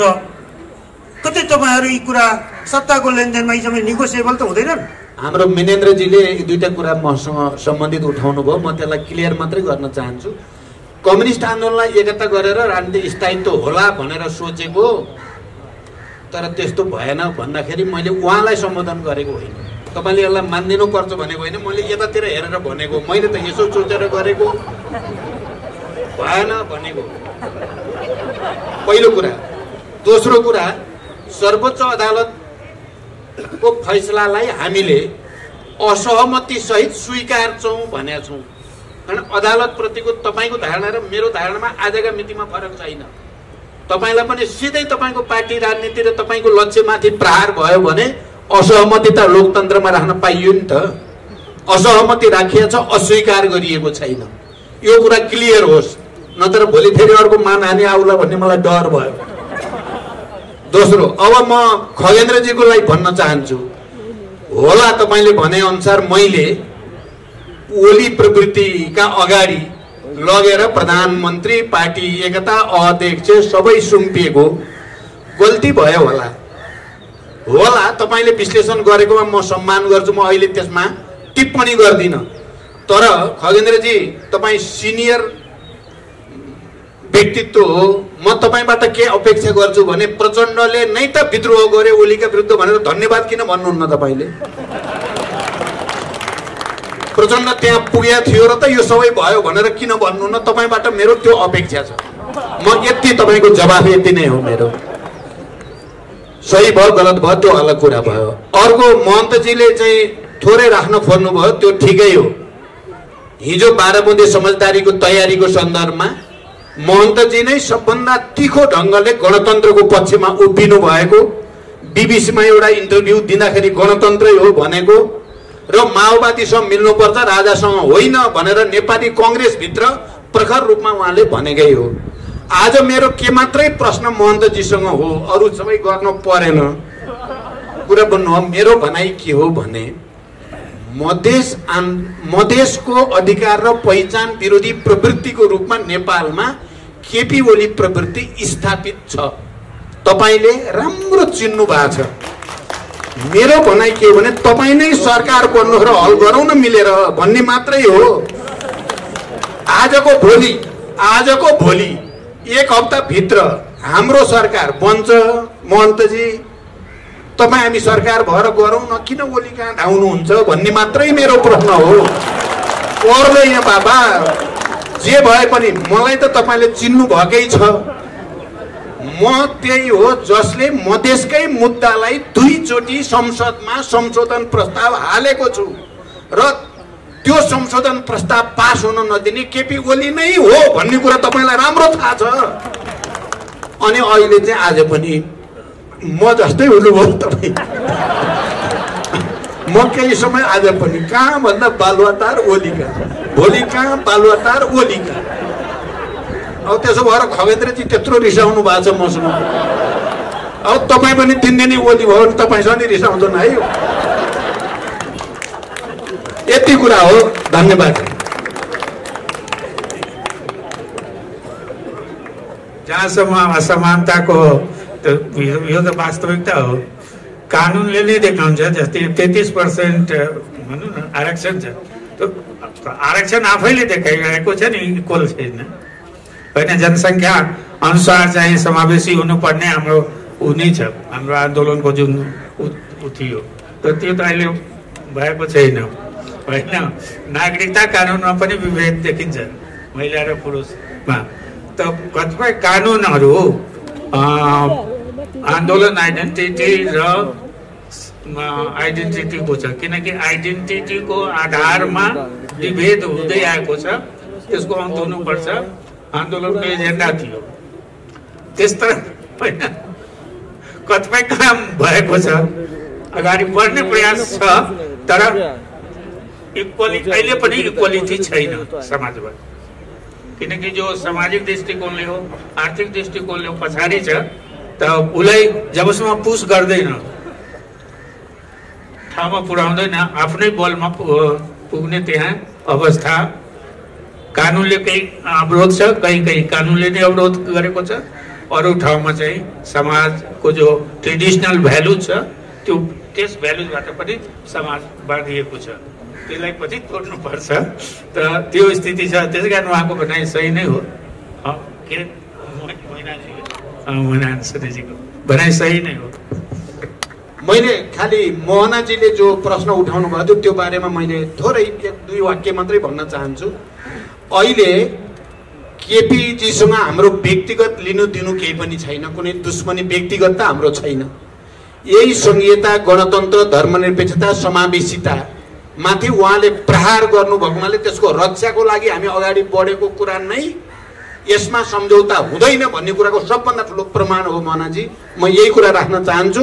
महिलाहरूलाई 33% महिलालाई हरेक पार्टीको कमिटीमा ल्याउनु पर्छ भनेर ऐन बनाउने हामी नै हो। हामी अब सम्मेलनहरूबाट 33% महिलाहरूलाई कमिटीमा ल्याउने प्रक्रिया अगाडि बढाउँदैछौँ। तपाईँले भनेको अनुसार यहाँ महिला नेता भइदिए हुन्थ्यो भन्ने ठिकै हो। नागरिक आन्दोलनलाई धन्यवाद। तपाईँले जे भए पनि चाहिँ सहजकर्ताको रूपमा चाहिँ महिलालाई अगाडि ल्याउनु भयो। अर्को पटक हामी पनि महिला ल्याउने कोसिस गर्छौँ। धन्यवाद। लेनदेनका विषय नेगोसिएट होला भन्ने पनि चिन्ता छ। म यो चिन्ता सहित अबको भविष्य तपाईहरुले कसरी यो कोर्सलाई जोगाउनुहुन्छ र अग्रगतिमा लैजानुहुन्छ मलाई चाहिँ योलाई समेत ख्याल गरेर तपाईले दोभानजीले उठाउनुभएका प्रश्नलाई राखिदिनु भयो भनेदेखि सजिलो हुन्छ। त्यसपछि म के भन्छ महन्तजीले धन्यवाद। हिजोको दिन र आजको दिन दिउँसै रात परे जस्तो देखिया छ। अहिले 3 बज्यो तर साँझ पर्न ला हो कि जस्तो देखिया छ। नेपाली राजनीतिमा यति बेला दिउँसै रात पार्ने काम भएको छ। दोभानजीले बडो गम्भीर ढङ्गले राजनीतिक नेतृत्वमाथि प्रश्न उठाउनु भयो। नेतृत्वले अभिभावक जस्तो गरेर दिशा दिनुपर्ने दृढताको साथ यही हो राजनीतिक निकास भन्नुपर्ने ठाउँमा आफै निरीह भए जस्तो, पीडित भए जस्तो के भयो यो भनेर चाहिँ बडो भावुक र संवेदनशील हुँदै प्रश्न उठाउनु भयो। म के भन्न चाहन्छु भने नेपालमा केही वर्षदेखि राजनीतिक नेतृत्वले एकपछि अर्को बोल्ड डिसिजन गर्दै आएको हो।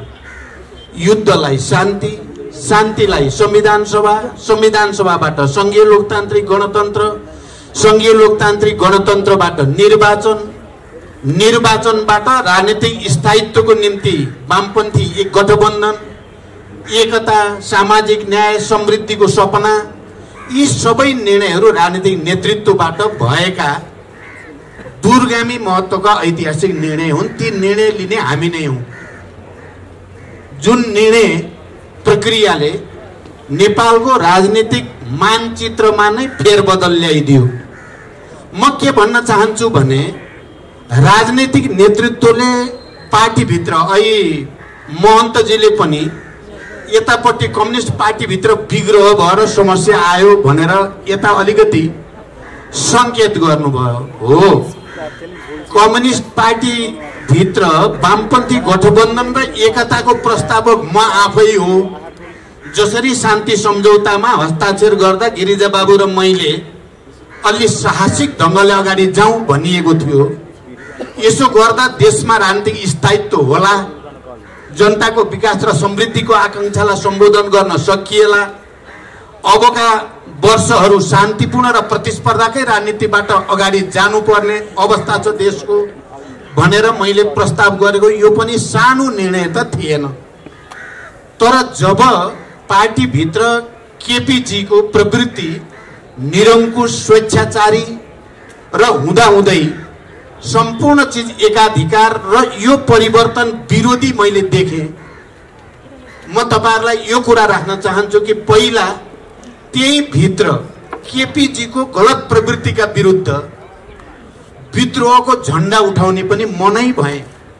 तपाईहरुले सुन्नु भएको होला, पार्टी भित्र 19 पृष्ठ लामो केपीको विचार, प्रवृत्ति, राजनीति र कुशासन केमा देखियो र हामीले के संघर्ष गर्यौं 2.5-3 वर्ष भन्ने कुरालाई लिपिबद्ध गरेर दुनियाँको अगाडि, तपाईहरु सबैको अगाडि पनि त्यो सबै चीज आयो, ल्याइयो। त्यो पनि मैले नै गरेँ। कतिलाई मन पर्यो होला, कतिलाई मन नपर्ला। मैले देशको राजनीतिक स्थायित्व र विकासको निम्ति गठबन्धन र एकताको प्रस्तावक पनि भएँ। केपी ओलीको प्रवृत्ति नजिकबाट त्यो रूपमा व्यक्त भइसकेपछि त्यसका विरुद्ध विद्रोह गर्नुपर्छ भनेर झण्डा पनि मैले उठाएँ। तपाईँ यसलाई डिसिजन लिन सकेको भन्नुहुन्छ कि डिसिजन लिन नसकेको भन्नुहुन्छ? पक्नुहोस्। मेरो 1-2टा कुरा तपाईँ दोभानजीले जसरी उठाउनु भयो तपाईहरु सबैले पनि सुन्नुपर्छ। मैले यसलाई एउटा ठुलो अदालत मानेको छु र तपाईहरु सबैलाई न्यायाधीश, तपाईहरु न्यायाधीश, तपाईहरुले फैसला गरिदिनु पर्छ भन्ने छ मेरो। जब यो प्रवृत्ति देखिसकेपछि अहिले कृष्णजीले पटक पटक त्यसलाई इंगित गर्न खोज्नु भएको छ। किन संसदीय दलमा ढ्याक्कै लहर नगरेको? राजनीति त्यति सजिलो सरल रेखामा हुँदैन। मलाई लाग्छ राजनीति शास्त्रको विद्वान प्राध्यापक कृष्ण खनाललाई यो थाहा नभएको पनि होइन। धेरै जटिलता र झमेलाहरूबाट अगाडि बढ्दै सङ्घर्ष गर्दै पार्टीको केन्द्रीय समितिको 2/3 बहुमत भन्दा बढीले केपीको यो प्रवृत्ति राष्ट्रको निम्ति, लोकतन्त्रको निम्ति, संविधान र समावेशिताको निम्ति घातक छ, उहाँ सच्चिनुपर्छ भनियो। हामीले मान्नु भएन, हामीले उहाँलाई अध्यक्षबाट हटायौँ पुरै वैधानिक रूपले। साथीहरू, म तपाईहरुले यसलाई गम्भीरतापूर्वक लिदिन अनुरोध गर्न चाहन्छु। वैधानिक ढङ्गले 70% केन्द्रीय समितिका सदस्यहरूले उपस्थित भएर हस्ताक्षर गरेर उहाँलाई अध्यक्षबाट हटाइयो। उहाँलाई स्पष्टीकरण लियो, स्पष्टीकरण नदिएपछि उहाँलाई सदस्यबाट पनि हटाइयो 70%ले। हाम्रो संविधान, हाम्रो दल सम्बन्धी ऐन, हाम्रा नियमावली, हाम्रो परम्परा र नजिरहरू सबैले पार्टी केन्द्रीय समितिको बहुमतलाई नै पार्टी भनिन्छ। अर्कोले 40% पुर्यायो भने पार्टी बनाउन पाउँछ, नत्र पाउँदैन। हाम्रो परम्परा पनि त्यो छ, ऐनको व्यवस्था पनि त्यो छ, संविधानको मर्म पनि त्यो छ। हामीले 70% 2/3 भन्दा बढीले उहाँलाई सदस्यबाट हटाइयो। तपाईहरुले भन्ने गर्नु भएको छ, त्यहाँबाट मात्रै हटाएर पुग्दो रहेनछ नि त, संसदीय दलबाट। यो फागुन 23 गतेको दल सम्बन्धी निर्णय सर्वोच्चको जे आयो त्यो भन्दा अगाडि हामीले अब देशको निम्ति, लोकतन्त्रको निम्ति, गणतन्त्रको निम्ति, समावेशिताको निम्ति केपीलाई संसदीय दलको नेताबाट वैधानिक ढङ्गले नै हटाउनुको विकल्प हामीसँग छैन। हामीले मेहनत गर्यौं, त्यो मेहनतका सबै उतार चढाव म भन्न चाहन्न, त्यो आवश्यक पनि छैन। तर 23 गते हामीले बहुमत संसदीय दलका सदस्यहरूको हस्ताक्षर सहित, बहुमत हस्ताक्षर सहित संसदीय दलको सचिवालयमा लगेर दर्ता गरायौं। म आफै र नेताहरूको टिम नै गएर दर्ता गराएर देन एन्ड देयर अब केपी एकछिन पनि प्रधानमन्त्रीमा रहने ठाउँ छैन। ऐन अनुसार, संविधान अनुसार, परम्परा अनुसार। तपाई मलाई निरीह भन्नुहुन्छ, तपाई यी सबै निर्णयलाई हेरेर तपाई के ठान्नुहुन्छ? यी सबै निर्णयहरू निरीह छन् कि बोल्ड छन्? तपाई हेर्नुहोस्। कहिले अघि बढ्ने, कहिले पछाडि जाने, कहिले दायाँ कहिले बायाँ त राजनीतिमा भइ नै राख्छ। त्यसरी नै राजनीति अगाडि बढ्छ। राजनीति सरल रेखामा सिधा किताबमा जस्तो मुखले भने जस्तो गरी अगाडि बढ्दैन। हामी जहाँ आइपुगेका छौँ त्यसरी नै आइपुगेका छौँ। राजनीतिले संसदीय दलको, सुन्नु, संसदीय दलको बहुमत भयो, केन्द्रीय समितिको 2/3 भयो, निर्वाचन आयोग निर्णय गरिदिँदैन। महिनौं बित्छ, हामी सिंगै जान्छौँ, टाउकै लिएर जान्छौँ, टाउको भन्न जान्छौँ। हामी यहाँ छौँ भनेर चाहिँ साइन बोर्ड लिएर जान्छौँ। तपाईँहरूले देख्नु भएको छ। निर्वाचन आयोगले निर्णय गरिदिँदैन। गर्ने के? निर्वाचन आयोग निर्णय गरिदिँदैन, किनकि त्यो सेटिङमा भएको बुझिन्छ। केपीका मान्छेले भन्छन् त्यहाँ नि हाम्रो सेट भइसकेको छ, जति गरौँ टाउको फरे पनि गर्दिन्न। गर्नै पर्ने हो नि। 70% केन्द्रीय समितिका सदस्यको हस्ताक्षर सहित जाँदा निर्वाचन आयोग निर्णय गरिदिँदैन। अनि हाम्रा सबै लोकतन्त्रवादी सबै निर्वाचन आयोगलाई दबाब दिनु त कता हो कता। हामीलाई नि के हेरेर बसेको भन्छन्। म त अनौठो लाग्छ, के हो मान्छेको के भयो होला। हामी लगातार गइरहेका छौँ बाबा, हामी 70% छौँ, 2/3 छौँ, हामीलाई मान्यता देऊ, छिटो गरिदेऊ। पार्टी यो हो, गर्दैन। अब गर्ने के? त्यसपछि हामी केमा लायौँ त भने अब संसदीय दलको बहुमतै पुर्याएर हस्ताक्षर गरेर संसद सचिवालयमा दर्ता गरेपछि त तुरुन्तै केपीजी प्रधानमन्त्रीबाट हट्नै पर्छ। हाम्रो संविधान अनुसार, कानुन अनुसार, परम्परा अनुसार। कृष्णजी, तपाईले यो बुझ्नु भएको छ नि?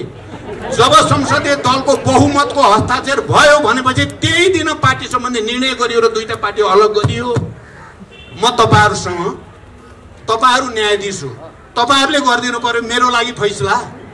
सबभन्दा बढी अन्यायमा त म र मैले नेतृत्व गरेको पार्टी पर्यो। अब मैले त्यसो भएर त्यो संसद भङ्ग हुँदा पनि मैले भने सबभन्दा ठुलो अदालत भनेको जनअदालतै हो। जीवन मरणको सङ्घर्ष गर्न हामी फेरि आयौँ, तपाईहरुको बीचमा आयौँ। मैले बोलेको तपाईहरुले सुन्नु भएको छ, चाहे काठमाडौँको ठुल्ठुला सभाहरूमा होस् या अन्यत्र। लाइफ एन्ड डेथ हो। मैले भनेको छु यो नयाँ प्रकारको जनयुद्ध मैले फेरि लड्न पर्ने स्थिति भयो, म लड्दैछु जनयुद्ध भने मैले। जनयुद्धै थियो त्यो, ब्याटल जित्यो। तपाईँहरू पनि सबै हुनुहुन्थ्यो साथमा। बेस्ट ब्रेन नेपालका एक ठाउँमा भएपछि लडाइँ जितिन्छ भन्ने विश्वासको साथै हामी हिँडेका थियौँ। यस्तो होला कसरी कल्पना गर्ने? जन्मिसकेको बच्चालाई फेरि आमाको गर्भभित्र हालिदिन्छ अदालतले। यो सोच्न सकिने कुरा हो र यो कसैले कल्पना गर्न सकिन्छ र? यो प्राकृतिक नियम अनुसार पनि, न्यायिक परम्परा र चाहिँ मूल्य मान्यता अनुसार पनि यो हुँदै नहुने कुरा भयो। त्यसो भएर मैले भनेको दिउँसै रात पारियो त गर्ने के? अब हामी पनि हामीले छोडेका छैनौँ। म तपाईँहरूलाई भन्छु, म अहिले फेरि मैले बोल्दा के पर्छ, अहिले सबैतिरबाट म के देख्छु भने माओवादी आन्दोलन र त्यसको नेतृत्व, शान्ति प्रक्रिया ल्याउनेवाला, संविधान सभा ल्याउनेवाला, सबै उत्पीडित वर्ग, जाति, क्षेत्र, लिङ्ग, समुदायलाई पहिचान र अधिकार दिलाउन लड्नेवाला मुख्य पात्र प्रचण्ड भएको हुनाले यसलाई तेजोबद्ध गर्नुपर्छ भन्ने डिजाइनमा काम भइरहेको छ। तपाईँहरूलाई त उस्तै लाग्छ होला, सबै उस्तै छन् भने जस्तो। तर मैले हेर्दा सबभन्दा बढी चाहिँ तपाईँको प्रहार कहाँ भइराखेको छ? महन्तजीले भन्नुहुन्छ, म महन्तजीसँग बहस गरिराखेको हुन्छु जहिले पनि सकारात्मक ढङ्गले। किनकि महन्तजी र म मधेसमा पहिचान र अधिकारको लडाईँ या आदिवासी जनजाति, दलित, महिला, मुस्लिम सबैको पहिचान र अधिकारको निम्ति लडाईँ लड्ने क्रममा सबभन्दा बढी त मैले नेतृत्व गरेको विद्रोहमा नै सबभन्दा धेरै बलिदान भएको छ। मधेसका मात्रै 1300 जना मान्छे त्यो मधेसको पहिचानको निम्ति बलिदान भएका छन् जनयुद्धमा। यसको हिसाब त महन्तजीलाई राम्रो थाहा छ। शान्ति सम्झौतामा आएपछि कहिले 22 दल, कहिले 30 दल, कति दल भनेर महन्तजी र हामी सँगै बसेर त्यही अधिकारको निम्ति लडेको कुरा पनि महन्तजीलाई थाहा छ, सबैलाई पनि थाहा छ। अनि संविधान सभामा हाम्रो अधिकार पुग्दैन भनेर उहाँहरू लड्दै गर्दा मैले जति प्राप्त हुन्छ त्यति लिनु पर्यो। अहिलेको शक्ति सन्तुलन, राजनीतिक शक्तिहरूको अवस्थिति, हाम्रो भूराजनीतिक अवस्थिति, सबै कारणले संविधान त बनाउनै पर्ने छ। बनाउँदा प्राप्त हुन सक्ने जति सम्झौता नगरी लिन सक्ने स्थिति छैन। सम्झौता गरेर लिउँ, तर मैले मेरो राजनैतिक नैतिकता र मेरो निष्ठाले मैले सबै जस्ताको तस्तै समर्थन गर्न सक्दिनँ। तपाईँहरू सबैलाई थाहा छ, संविधान सभामा मेरो नोट अफ डिसेन्ट छ, रिजर्भेसन छ। मधेसकोलाई पनि पुगेको छैन, संविधान संशोधन गरेर परिमार्जन गर्दै जानुपर्छ। त्यसै गरी आदिवासी जनजाति, दलित, महिला, मुस्लिम, मजदुर, किसानको अधिकार पनि यसमा पूर्णता छैन। तर फेरि पनि आजको शक्ति सन्तुलनको स्थिति र संविधानको आवश्यकतामा यो संविधानलाई मेरो समर्थन छ भनेर राखेको छु। महन्तजीलाई यो कुरा थाहा छ। तर अहिले रेशम चौधरीको कुरा हुन्छ, मलाई त बडो खुसी छ। हेर्नुहोस्, अहिले त बाफरे बाफ केपीजीका गुटका मान्छेहरू चाहिँ एकपछि अर्को रेशमजीलाई भेट्न गएका छन्, मन्त्री गएका छन्, नेता गएका छन्। तर सबभन्दा अप्ठ्यारो बेलामा चाहिँ म गएको थिएँ जेलमा र रेशमलाई भेटेका थिएँ भन्ने कुरा पनि महन्तजीलाई थाहा छ। र यो चाहिँ ठिक भइराखेको छैन भन्ने कुरा मैले पब्लिकली पनि त भनेको छु। अनि महन्तजीले भन्ने गर्नुहुन्छ, अहिले पनि अलिकति भन्नुभयो हामी त पीडित। म भन्छु म पनि पीडित। तपाईँ मात्रै पीडित हो र? मेरो टाउकोमा मुद्दा छैनन्? मेरो आन्दोलनका साथीहरू जेलमा छैनन् भन्नुभएको छ, अहिले पनि जेलमा छन्। कति मुद्दा मेरो टाउकोमा छन् भन्ने कुरा चाहिँ तपाईँलाई थाहा छ नि महन्तजी। त्यसो भएर मेरो भनाइ उहाँसँग के हुन्छ भने हामी पीडित हौँ, पीडित मिल्ने हो, पीडितहरूको मोर्चा बनाउने हो र लडाइँ जित्ने हो। मेरो भनाइ यति मात्रै हो। त्यहाँ मेरो कोसिस के छ, नेपाली कांग्रेससँग, जनता समाजवादी पार्टीसँग समझदारी होस् र केपीको निरङ्कुश स्वेच्छाचारी र प्रतिगमनकारी नै हो। यो प्रतिगमनकारी प्रवृत्तिलाई परास्त गरौँ। अब यहाँ आइदियो के भने केपीकोलाई त परास्त गरियो। हेर्नुहोस्, मैले त गरेँ दोकानजी, तपाईँ हेर्नु होला, मैले त सदस्यबाट निकालिदिएँ केपीलाई। त्यो मैले एक्लै निकाले हो र? वैधानिक ढङ्गले निकालेँ मैले, आधिकारिक ढङ्गले निकालेँ मैले। कानुन अनुसार निकाले मैले 70% केन्द्रीय समितिले निकाले हो नि। तर अदालतले यो अदालत भन्न मिल्छ त मैले भने पनि त फेरि भरे के हुने हो, अर्को मुद्दा थपिन्छ। अब थप भन्नुहुन्छ भने थप दिन्छु म त, मलाई त्यो चाहिँ नठान्नु होला। म अर्को विद्रोह जनविद्रोह हिंसा होइन है, फेरि अर्को अर्थ लाग्छ भने डर हुन्छ। मैले विद्रोह र क्रान्तिको कुरा गरेँ भने युद्धै भने होला भन्ठान्छन्। मैले आजकल भनेको कलरफुल रिभोल्युसन तपाईँहरू आज मलाई बडो म खुसी छु। हेर्नुहोस् मैले अब न्याय पाउँछु कि भन्ने लाग्छ।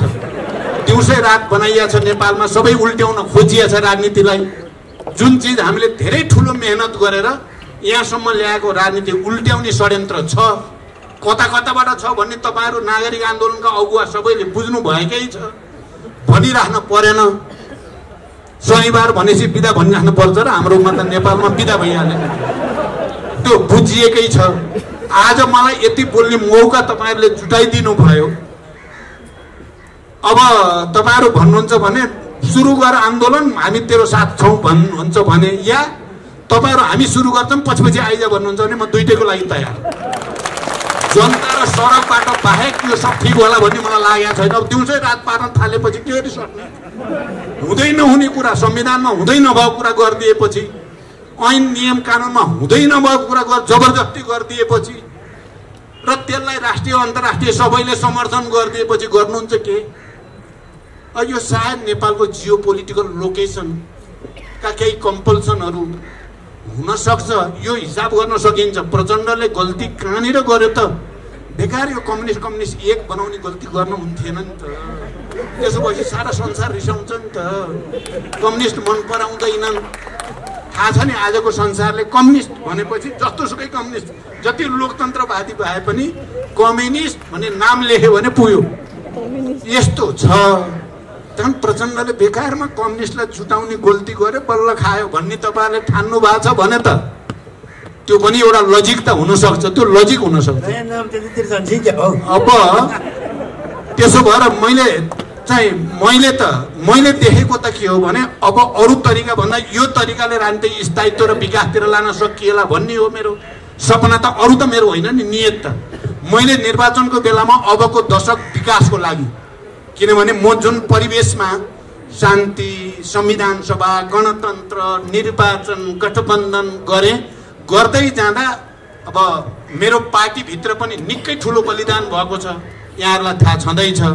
मेरो परिवारभित्र पनि निकै ठुलो संवेदना र पीडाको स्थिति हुँदै पनि मैले अब सबै मेरा लागि प्रकाश भए, सबै ज्ञानु भए भन्दै म चुनावमा होमिएको हो नि त। अहिले यत्रो ठुलो षड्यन्त्र हुँदा तपाईँ नागरिक आन्दोलनका सबै अगुवाले जे देख्नु भएको छ तपाईँहरूले भनिदिनुहोस् मलाई, मैले के गर्नु पर्यो, तपाईँहरूको अनुसार म गर्छु। धन्यवाद।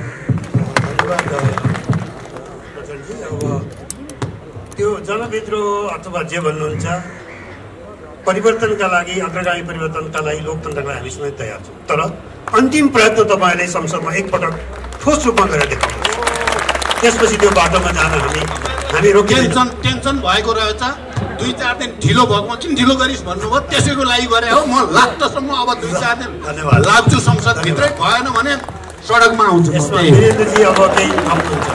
मैले अनुरोध एक ठाउँबाट जस्तो छ, अब फेरि काङ्ग्रेसले त्यसलाई कति सहज बनाइदिन्छ। मैले एउटा कुरा अनुरोध गर्नुपर्ने हुन्छ, नागरिक आन्दोलनबाट तपाईँहरूले जे कुरा उठाउनु भएको छ, केपी शर्मा ओलीको विकल्प देशले खोजा छ भन्ने कुरामा तपाईँहरूसँग सहमत हो, प्रचण्डजीले त्यो भनेको कुरासँग सहमत हो। तर अहिले लामो रूपमा उहाँले त्यहाँसम्म पुग्ने निष्कर्षको बारेमा भनेको कुरामा धेरै कुरा मसँगै छैन उहाँसँग, किन उहाँले भनेको उहाँ पुगेको ठाउँ मेरा लागि त्यो ठाउँ होइन। आज मैले उहाँलाई प्रतिवाद गर्नु आवश्यक यसकारण थिएन कि छैन पनि धेरै कुरामा गर्दिनँ प्रतिवाद, तर केही कुरामा मैले भन्नुपर्छ। जस्तो प्रचण्डजीले नेपालमा कम्युनिस्ट आन्दोलनका लागि अस्ति जनादेश प्राप्त भएको थियो, कम्युनिस्ट आन्दोलन जुटाएर राख्ने काम मेरो जिम्मा हो, त्यो गर्दाखेरि दुःख पाएँ भन्नुभयो। त्यो मेरो विषय भएन, त्यो उहाँको विषय हो, नितान्त उहाँको विषय हो। त्यो विषयलाई बोकेर केपी शर्मा ओलीलाई हटाउनुपर्छ मैले भन्न सक्दिनँ। केपी शर्मा ओलीले कम्युनिस्ट आन्दोलनलाई एक ठाउँमा राखे, दुई ठाउँमा राखे, उहाँको चिन्ताको विषय हो। मलाई देशीले विदेशीले के भन्छन् त्यतातर्फको मतलब भएन। तर मलाई एउटा कुरा पक्का के हो भन्दाखेरि उहाँले सोचेको अहिले पनि नेपालमा बलियो कम्युनिस्ट पार्टी मात्रै नेपाललाई नेतृत्व गर्न सक्ने बाटोमा जान सक्छ भन्ने निष्कर्षमा पुग्नु भयो भने मैले अहिले पनि प्रचण्डजी त्यो निष्कर्षमा सँगै बसेर कसरी हस्ताक्षर गर्ने भनेर प्रश्न डबलीमा गरेन भने भोलि तपाईँहरूसँग मैले सत्य नबोल्या ठहर्छ। त्यसैले त्यति त मैले यहाँ भन्न नै पर्छ तपाईँहरूसँग। अहिले केपी शर्मा ओलीलाई एउटा ठाउँबाट हामी लिएर हिजो अदालतमा मुद्दा जाँदाखेरि केपी शर्मा ओलीले संविधानलाई नै भत्काउने बाटोमा संविधानमा आफूलाई मन नपरेका पाङ्ग्राहरू भत्काएर संविधानलाई अप्ठ्यारो पारेका थिए। त्यो ठाउँमा हामीहरू सबै सँगै उभियौँ। सबै उभिएर केपी शर्मा अदालतले हिजो बिपी कोइरालाले विश्वास गरेको अदालतले 8वटा फाँसीका मुद्दा पञ्चायतको अदालतमा पनि गएर लड्ने बिपी कोइराला पार्टीले विश्वास गरेर अदालतबाट त्यो फैसला आउँछ भन्ने विश्वास राखेर बसिरहनु। अदालतका केही कुरा कहिले तल माथि पर्दा चित्त बुझ्ला नबुझ्ला, तर हामी हाम्रा समस्याबाट अदालतको टाउकोमा हालेर पनि उम्किने राजनीतिक बाटो खोजी गर्दैनौँ। त्यति मैले यहाँ तपाईँहरूका बिचमा भनेन भने मैले सहज पर्ने मात्रै कुरा गरे हुन्छ, त्यो तपाईँहरूसम्म राख्न चाहन्छु। अर्को विषय, जब संसद पुनर्स्थापना भयो, जब संविधान ठिक बाटोमा आयो, हामी संसदमा पुगेपछि प्रतिनिधि सभामा पुगिसकेपछि केपी शर्मा ओलीसँगको हाम्रो मतभेदलाई टुङ्गो लगाउने ठाउँ चाहिँ अहिले पनि संसद नै हो भन्ने मान्यता राख्छौँ। हिजो संविधान भत्किएको थियो, आज संविधान जोगाएर त्यो काम गर्न सकिन्छ भन्ने अहिले पनि आश छ। अर्को एउटा विषय तपाईँहरूसँग मैले राख्नुपर्छ, यो संविधान बनाउँदाखेरि ठिक होला बेठिक होला बहस गर्न सकिन्छ, ठिक होला बेठिक होला बहस गर्न सकिन्छ, तर सजिलै सरकारहरू नफेरिउन् भन्ने मान्यताबाट हामीले संविधानका विभिन्न प्रावधानहरू लेख्यौँ। सरकार बदल्ने कुरा कठिनाइपूर्ण बनायो। अविश्वासको प्रस्ताव पेश गरेपछि असफल भयो भने 1 वर्षसम्म अर्को अविश्वासको प्रस्ताव लिएर नआउने, अविश्वासको प्रस्ताव लिएर जाँदाखेरि वैकल्पिक प्रधानमन्त्रीको नाम लिएर जाने, पार्टीहरू फुटाउनलाई एकातर्फबाट मात्रै सजिलो बाटोबाट पार्टीहरू टुक्रा टुक्रा नहुन् भनेर संसदमा पनि केन्द्रीय समितिहरू हुनुपर्छ भने। तर कतिवटा विषय आज हिजोको हाम्रो अनुभवबाट हामीले अप्ठ्यारो बनाएका विषयहरूमा काहीँ न काहीँ मान्छेको विवेक बन्धक पर्न थाल्यो कि भन्ने विवेकलाई नितान्त विधान र कानुन र ऐनमा लेखेका कुरालाई प्रयोग गरेर केपी शर्मा ओलीले फाइदा लिन खोज्नु भएको छ। त्यसैले माधवजीको समर्थन जुटाएर हामीले राजनीतिक निकासको खोजी गर्दाखेरि माधवजीलाई अप्ठ्यारोमा नपारेर उहाँको विवेकको मत पनि प्रयोग हुने, तर विवेकको मत प्रयोग गर्नुभन्दा अगाडि उहाँ दुःखमा पर्ने बाटो हाम्रा लागि स्वीकार्य छैन। त्यसैले केही काम हामीले गर्दा तपाईँहरूलाई किन यिनले सबैलाई चित्त बुझाएर गर्न सकेनन् भन्दै लाग्दाखेरि हाम्रो ठाउँमा हामीले लगाएको जुत्तामा खुट्टा हालेर हेर्नुहोस्, त्यस पछाडि बुझ्न सजिलो हुन्छ भन्ने मैले अनुरोध गर्न चाहन्छु।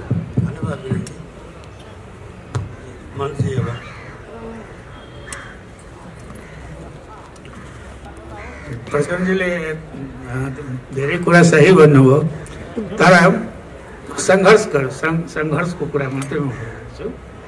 मलाई याद छ कि जब 7 दलको बैठक हुन्थ्यो हाम्रो, त्यसमा म नै पहिला व्यक्ति हो कि सम्झौता कोसँग गर्ने प्रश्न थियो एकचोटि।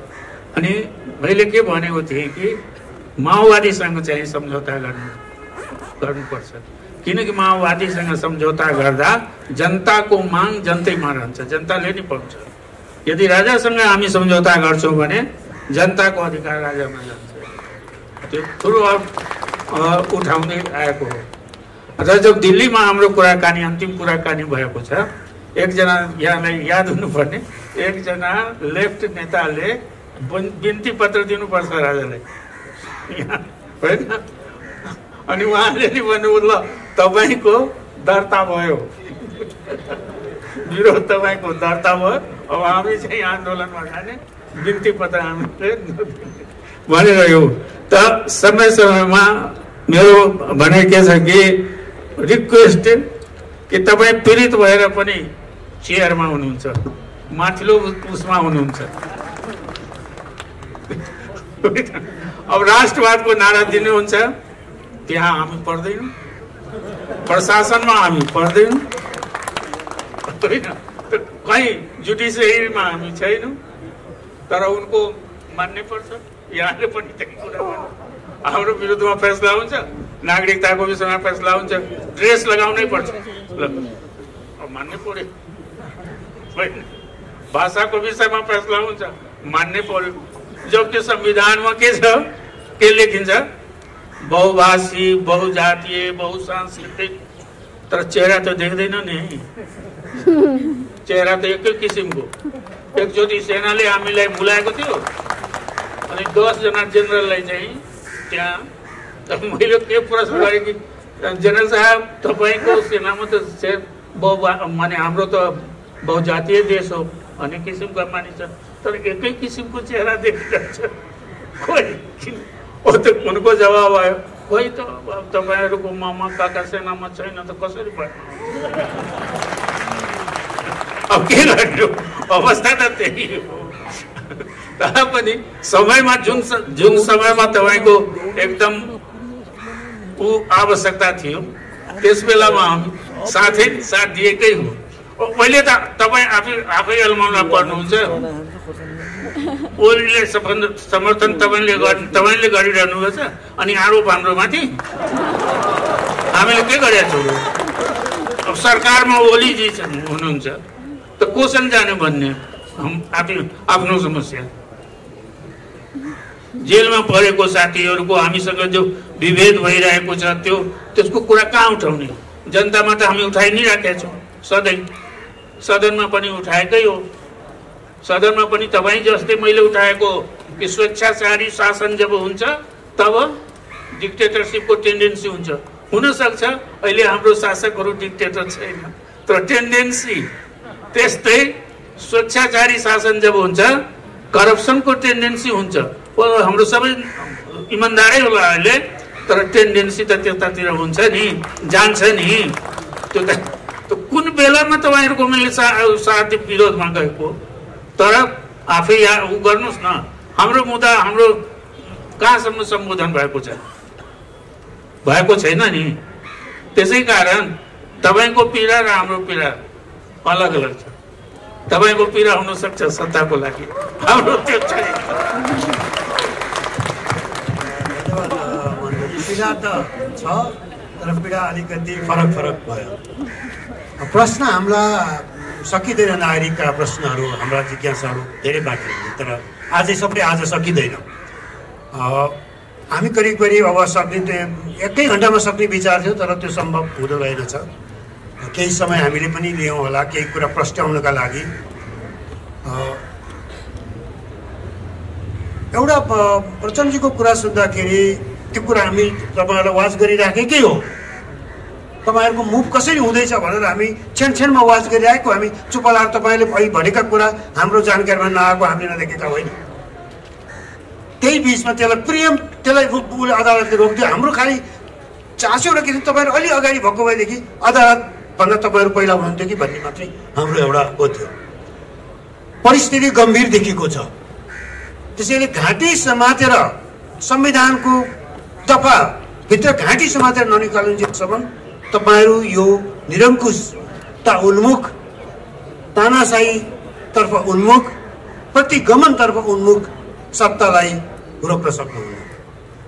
भाषणले मात्रै आउँदैन जस्तो लाग्दछ। राजनीतिमा तपाईँले भन्नुभयो दुःख हामीलाई लाग्छ, तपाईँका कुराप्रति हामी एकदमै सहानुभूति साथ हेर्दछौँ, तपाईँको प्रयत्नका प्रति। तर जनता त राजनीतिमा रिजल्ट खोज्छ है। तपाईँका प्रयत्न मात्रै पछिमा सन्तोष मात्दैन, रिजल्ट खोज्छ उसले। जुन दिन रिजल्ट देखिन्छ अनि मात्रै तपाईँलाई ताली पिट्छन्। प्रयत्नहरूमा केवल ताली पिटिँदैन। हाम्रो बाध्यता, हामी नागरिकको बाध्यता त्यो पनि हो। मैले बुझ्दछु, तर सबै नागरिक त्यो नबुझ्न सक्दछन्। अब यो चरणको अन्तिमतिर हामी त निमित्त हौँ, धोबानजी र म। हामीसँग यतिका हाम्रो नागरिक समुदाय छ, त्यसैको वारेस भएर हामी दुईजना आइपुगेका छौँ। सबैसँग त सम्भव छैन, तर 62-63 को आन्दोलनदेखि अहिले पनि निरन्तर रूपमा यो आन्दोलनमा का मोर्चामा निस्किरहनु भएको हाम्रा अग्रज आदरणीय नागरिक दाजु खगेन्द्र सङ्ग्रौलाका छुट्टै केही प्रश्न हुन सक्दछन् जुन हामीले उहाँलाई भेट्टाउन सकेनौँ। खगेन्द्रजी, अब तपाईँको मुखबाट हामी सबै नागरिक फेरि अरू केही प्रश्न सुन्न चाहन्छौँ।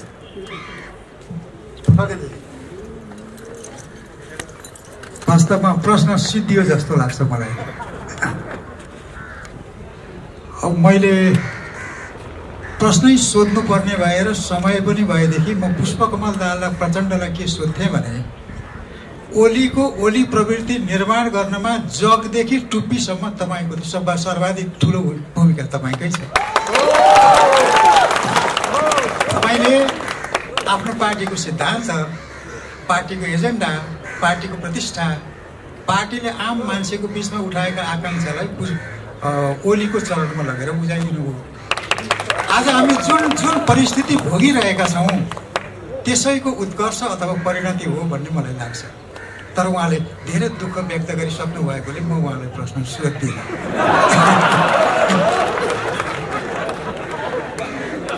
उहाँका अथाह दुःखप्रति मेरो समभाव छ। अब बुढालाई त बुढै मनपर्ने हो।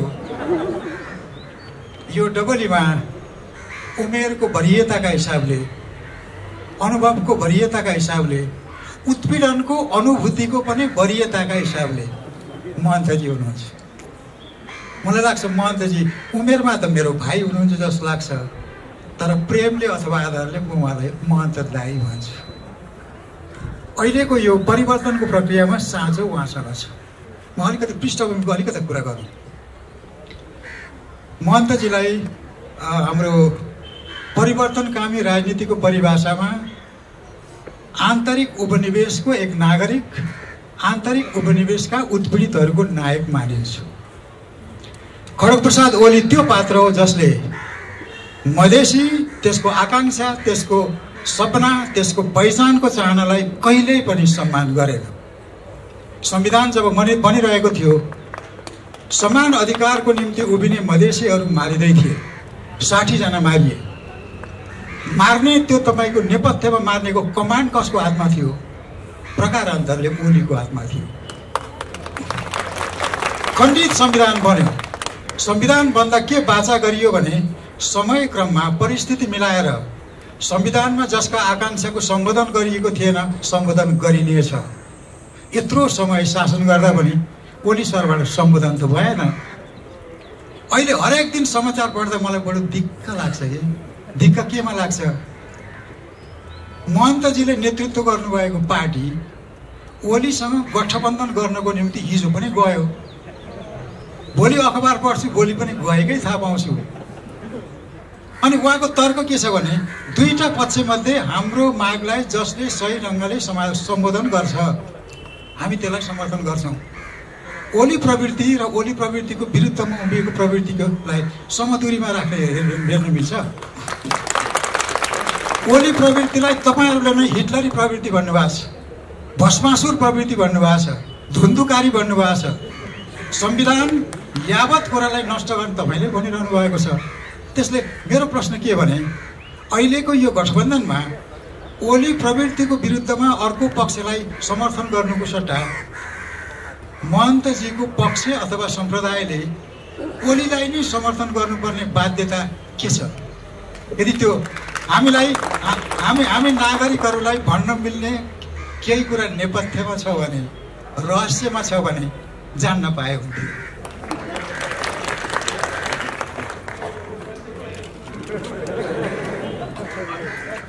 होइन के छ कि अब तपाईँहरूले जे भने पनि हुन्छ। तपाईँहरूले त मलाई प्रधानमन्त्री बनाइदिनु भएछ। मैले कसै उहाँले समर्थन बार उहाँले त्यो सरकारमा आउनुहोस् उहाँले भन्नुभएछ। होइन हाम्रो जबसम्म यो हुँदैन त्यस सरकारमा हाम्रो निर्णय भएको छैन। सरकारमा अस्ति जाने बेला अन्तिम समयमा जब आफ्नो जिल्लामा गइरहेको थिएँ उहाँले भन्नु ल समर्थनको कुरा आयो। होइन म तपाईँको विरोधमा छैन, त्यति हो। त म विरोधमा त उहाँहरूको पनि छैन। तर काम उहाँको हातमा। हामीहरू यहाँ जति उपस्थित छौँ निर्णय गर्ने अवस्थामा छैनौँ। विचार खालि भोटको दिनमा निर्णय हुन्छ। जनताले तपाईँहरूले पनि निर्णय गर्नुहुन्छ त्यसै दिनमा। अरू दिनमा तपाईँहरूको राम्रो विचार छ त्यो हामी मनन गर्छौँ। राजनीतिक दल या सरकारमा जो हुन्छ त्यो एक्सेप्ट गर्छ। कुन हदसम्म ग्राह्य हुन्छ त्यो हदसम्म। त्यसै कारण कतिपय कुरा जो उहाँलाई समर्थन अहिलेसम्म म गरेको छैन। सार्वजनिक रूपमा कहिले पनि उहाँले समर्थन गरेकै छैन, सपोर्ट गरेकै छैन। तर एउटा कुरा कि तपाईँ यो राख्नुहोस्, म तपाईँको विरोधमा छैन, त्यति भनेको हो। त्योभन्दा कुनै गठबन्धन भएको छैन। मैले त लिखित त्यही दिनु भन्दैन कि लिखितमा गर्दैन, धेरै लिखित गरिसके पनि सबैसँग गरिसके। उहाँलाई प्रचण्डजीलाई नै मैले भनेको थिएँ कि मलाई चाहिँ अब चेक होइन क्यास चाहियो उहाँले। मतलब अब तपाईँहरू बदलिरहनुहुन्छ, काम हुँदैन, त्यो चेकको कुनै काम हुँदैन, त्यो लिखतको कुनै काम हुँदैन। चेक भनेको त बजाउनु पर्दैन तुरन्त, त त्यो हुँदैन। त्यस कारण त्यही कुरा मैले उहाँलाई ओलीजीलाई पनि भने, यहाँ कुनै लिखित गर्न अवस्थामा छैन। तपाईँ भन्नुहुन्छ कि गर्न सक्छु त गरेर देखाइदिनुहोस्, त्यति अहिलेसम्म हो। अब जहाँसम्म यहाँ ऊ छ डिक्टेटरसिपको विरुद्धमा त हमेसा आखिर आवाज मैले संसदमा पनि उठाएको नि, साथीहरूलाई थाहै छ कि स्वेच्छाचारी शासक जब स्वेच्छाचारी हुन्छ त उसको टेन्डेन्सी। अब तपाईँहरूले डिक्टेटरसिप भन्नुहुन्छ ओलीजी त ठिक छ, स्वेच्छाचारी शासकको त्यो टेन्डेन्सी हुन्छ, उहाँले स्वेच्छाचारी भन्नुभएछ। करप्सन, तर ओलीजी आफै भन्नुहुन्छ नो करप्सन, त्यो पनि सुन्नुभयो होला होइन? उहाँले आफ्नो मन्त्रीजीहरूको त मैले के भने कि टेन्डेन्सी हुन्छ, उतातिर जान सक्छ, हुन्छ। अहिले गएको छैन होला, किन सही कुरा त उनकै हातमा सारा चिज छ, सही कुरा त उहाँ नै भन्यो। हामीले भनेको कुरा, हामी झुठो कुरा भन्छौँ यसको लागि कि उहाँबाट साँचो कुरा आओस् न। साँचो कुरा त उहाँ शासन प्रशासन उनको हातमा हो, त हामी कहाँबाट? तपाईँको सद्भाव छ, तपाईँ सबैको सद्भाव छ मेरो प्रति, मलाई थाहा छ। अब मोलीजीको मन्त्रीहरू पनि गएछौँ, त्यो पनि एउटा सद्भाव हो। तर हाम्रो जेलमा परेको साथीले राहतको रूपमा के पायो त? त्यही बोली बाहेक अरू त केही छैन। त्यसै कारण हामी त वास्तविकता, रियलिटीमा वास्तविक कुरा चाहन्छु कि सबै आन्दोलन गरेर नै आए। ओलीजी घन्टो भाषण गर्नुहुन्छ मसँग, 14 वर्षको कथा मलाई सुनाउनुहुन्छ, कसरी उहाँ 14 वर्ष। त म त्यही भन्छु कि त्यही तपाईँ पनि जेलैमा बसेर यहाँ पुग्नु भएको छ। अब हाम्रै साथीहरू किन डेमोक्रेसी को सङ्घर्ष गरे बेटर लाइफको लागि? त जेल के बेटर लाइफ हो? जेलमा बस्नु अगर बेटर लाइफ हो त जाउँ हामी सबै, तब त हामी सबै जेलमा जानु पर्यो। त्यति हो। त्यस कारण यस मामलामा चाहिँ केही कुनै डिक्टेटरको आखिर त्यो राजाको विरुद्धमा त खुलेआम आवाज लगाएकै हो नि, स्टेजैबाट बोलेको।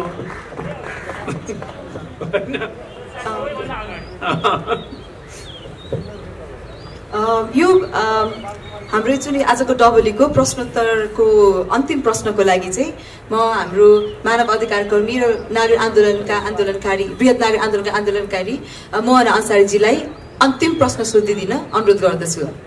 धन्यवाद दोभानजी। आदरणीय नेताजीहरू, हुन त यहाँ प्रश्न मलाई पनि धेरैवटा प्रश्न आइरहेछ। यो फोरममा पुरुष नेतृत्व मात्रै किन बस्नु भएको छ आज राजनीतिक निकासको बहसको लागि भनेर मलाई प्रश्न आइरहेको छ। मलाई दुःख के लागिरहेछ भन्दाखेरि राजनीतिक दलमा महिला नेतृत्व नै छैन जस्तो पनि लागिरहेको छ। यो कारण के हो भन्दाखेरि 3-4 दिन अगाडि सारथीको नाम सार्वजनिक भएको थियो। सारथीहरू, अहिलेका प्रधानमन्त्रीका सारथीहरू त्यहाँ सबै पुरुष हुनुहुन्थ्यो।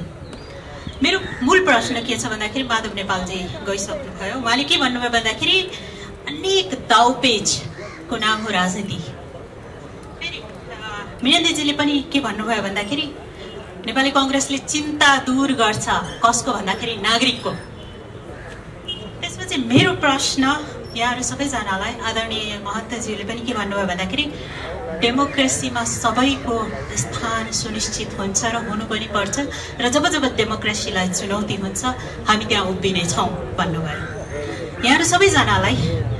र प्रचण्डजीले के भन्नुभयो भन्दाखेरि कठोर निर्णय राजनीतिले गर्नेछ र हामीले विगतमा पनि गरेका छौँ।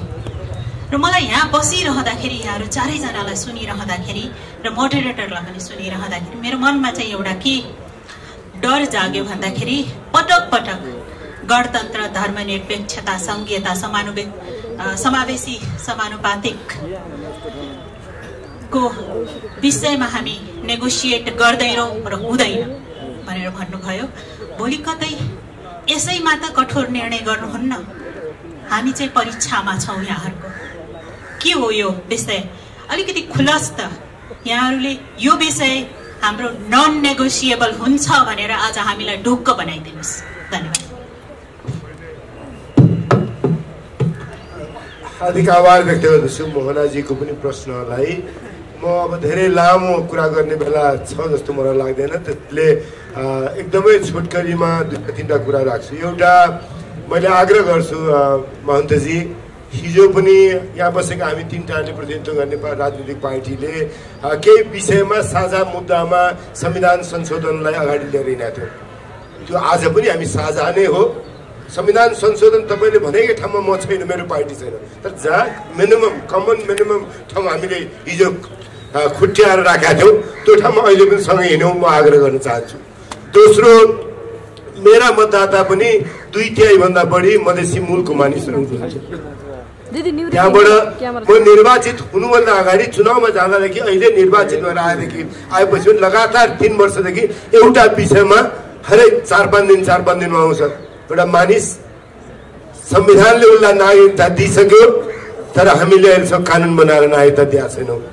फोन गर्छ, चाँडै हुन्छ भन्दा 3 वर्ष बित्यो, बिचमा त अब नहुने भयो, संसदै गयो भन्नुपर्ने अवस्था आयो। मैले अहिले पनि आग्रह गर्दछु नागरिकताको विधेयक संसदमा अड्किएर बसेको छ, त्यो विधेयकलाई अगाडि लिएर जाउँ। मन्त्रीले प्रस्तुत गर्ने काम बाँकी छ, त्यो हाम्रो साझा मुद्दा हो जस्तो लाग्छ मलाई। त्यसमा केही विमति छ भने त्यसलाई हामीले ती टुङ्गो लगाउन सक्छौँ भन्ने मलाई लाग्छ। त्यसले पनि संसदलाई एउटा बलियो के भन्दाखेरि सारा नागरिक हामी जसको मत लिएर, जसका प्रति जिम्मेवारी लिएर हिजो बनाएको संविधानलाई जोगाएर लिएर जाने कुरामा हामी सँगै हुन सक्छौँ जस्तो लाग्छ मलाई। तेस्रो कुरा मैले तपाईँहरूको बिचमा के राख्छु भन्दाखेरि मोहनाजीले भने जस्तो हामीले यो संविधानलाई जोगाउने कुराका लागि संविधानका नन नेगोसिएबल फिचर्सहरू जसलाई संघीय लोकतान्त्रिक गणतन्त्र र समावेशी राजनीति, त्यसलाई कहीँ पनि रिट्र्याक्ट गर्नलाई कसैलाई पनि अवसर नहोस् भनेर ओलीले संविधानका पाङ्ग्रा फुत्काएर संविधानलाई जोखिममा पार्दाखेरि संविधानको पाङ्ग्रा फुत्केर नदिने ठाउँमा पुर्यायो। आज पनि हामी केही कठिनाई, केही सकस ओलीलाई विदाई गर्नु भएको छ। त्यो सकसहरू सहेर पनि बिस्तारै बाटो, वैधानिक बाटो किन खोजिरहेको छ भन्दाखेरि संविधान जोखिममा नपरोस्। हिजोको धेरै ठुलो सङ्घर्षबाट यो ठाउँसम्म हामी आइपुगेका छौँ। यो ठाउँमा बनेको चिजमा चित्त नबुझ्या होला कतिवटा कुरामा महन्तजीलाई, कतिवटा कुरामा महन्तजी सायद आधी बाटोमा मेरो भेट होला, तर त्यो बाटोसम्म लिएर जाने कुराका लागि मूल आधार पनि भत्केर हामीसँग केही नरहने अवस्था नरहोस्। त्यसैले ओलीसँगको हाम्रो व्यवहारमा तपाईँहरूको गुनासो रहने केही ठाउँ त्यस्तो पनि बनाएको छ। ओलीको प्रवृत्ति छ, ओलीलाई विदाई गर्ने कुरामा तपाईँहरूको आवाजमा साथ छौँ, काङ्ग्रेस साथ छ, तर बाँकी कुराहरूलाई जोखिममा पार्नलाई उनी अगाडि तम्सिने के अरे मेलोमा लाग्न नपाउन् त्यतातर्फ पनि हामी सतर्क छौँ। नागरिक आन्दोलनको आवाजलाई फेरि पनि आज तपाईँहरूका बिचमा बसेर सुनेर मेरो पार्टीसम्म लिएर जाने अवसर पाएको छु। त्यसका लागि हार्दिक आभार, धन्यवाद। जय नेपाल।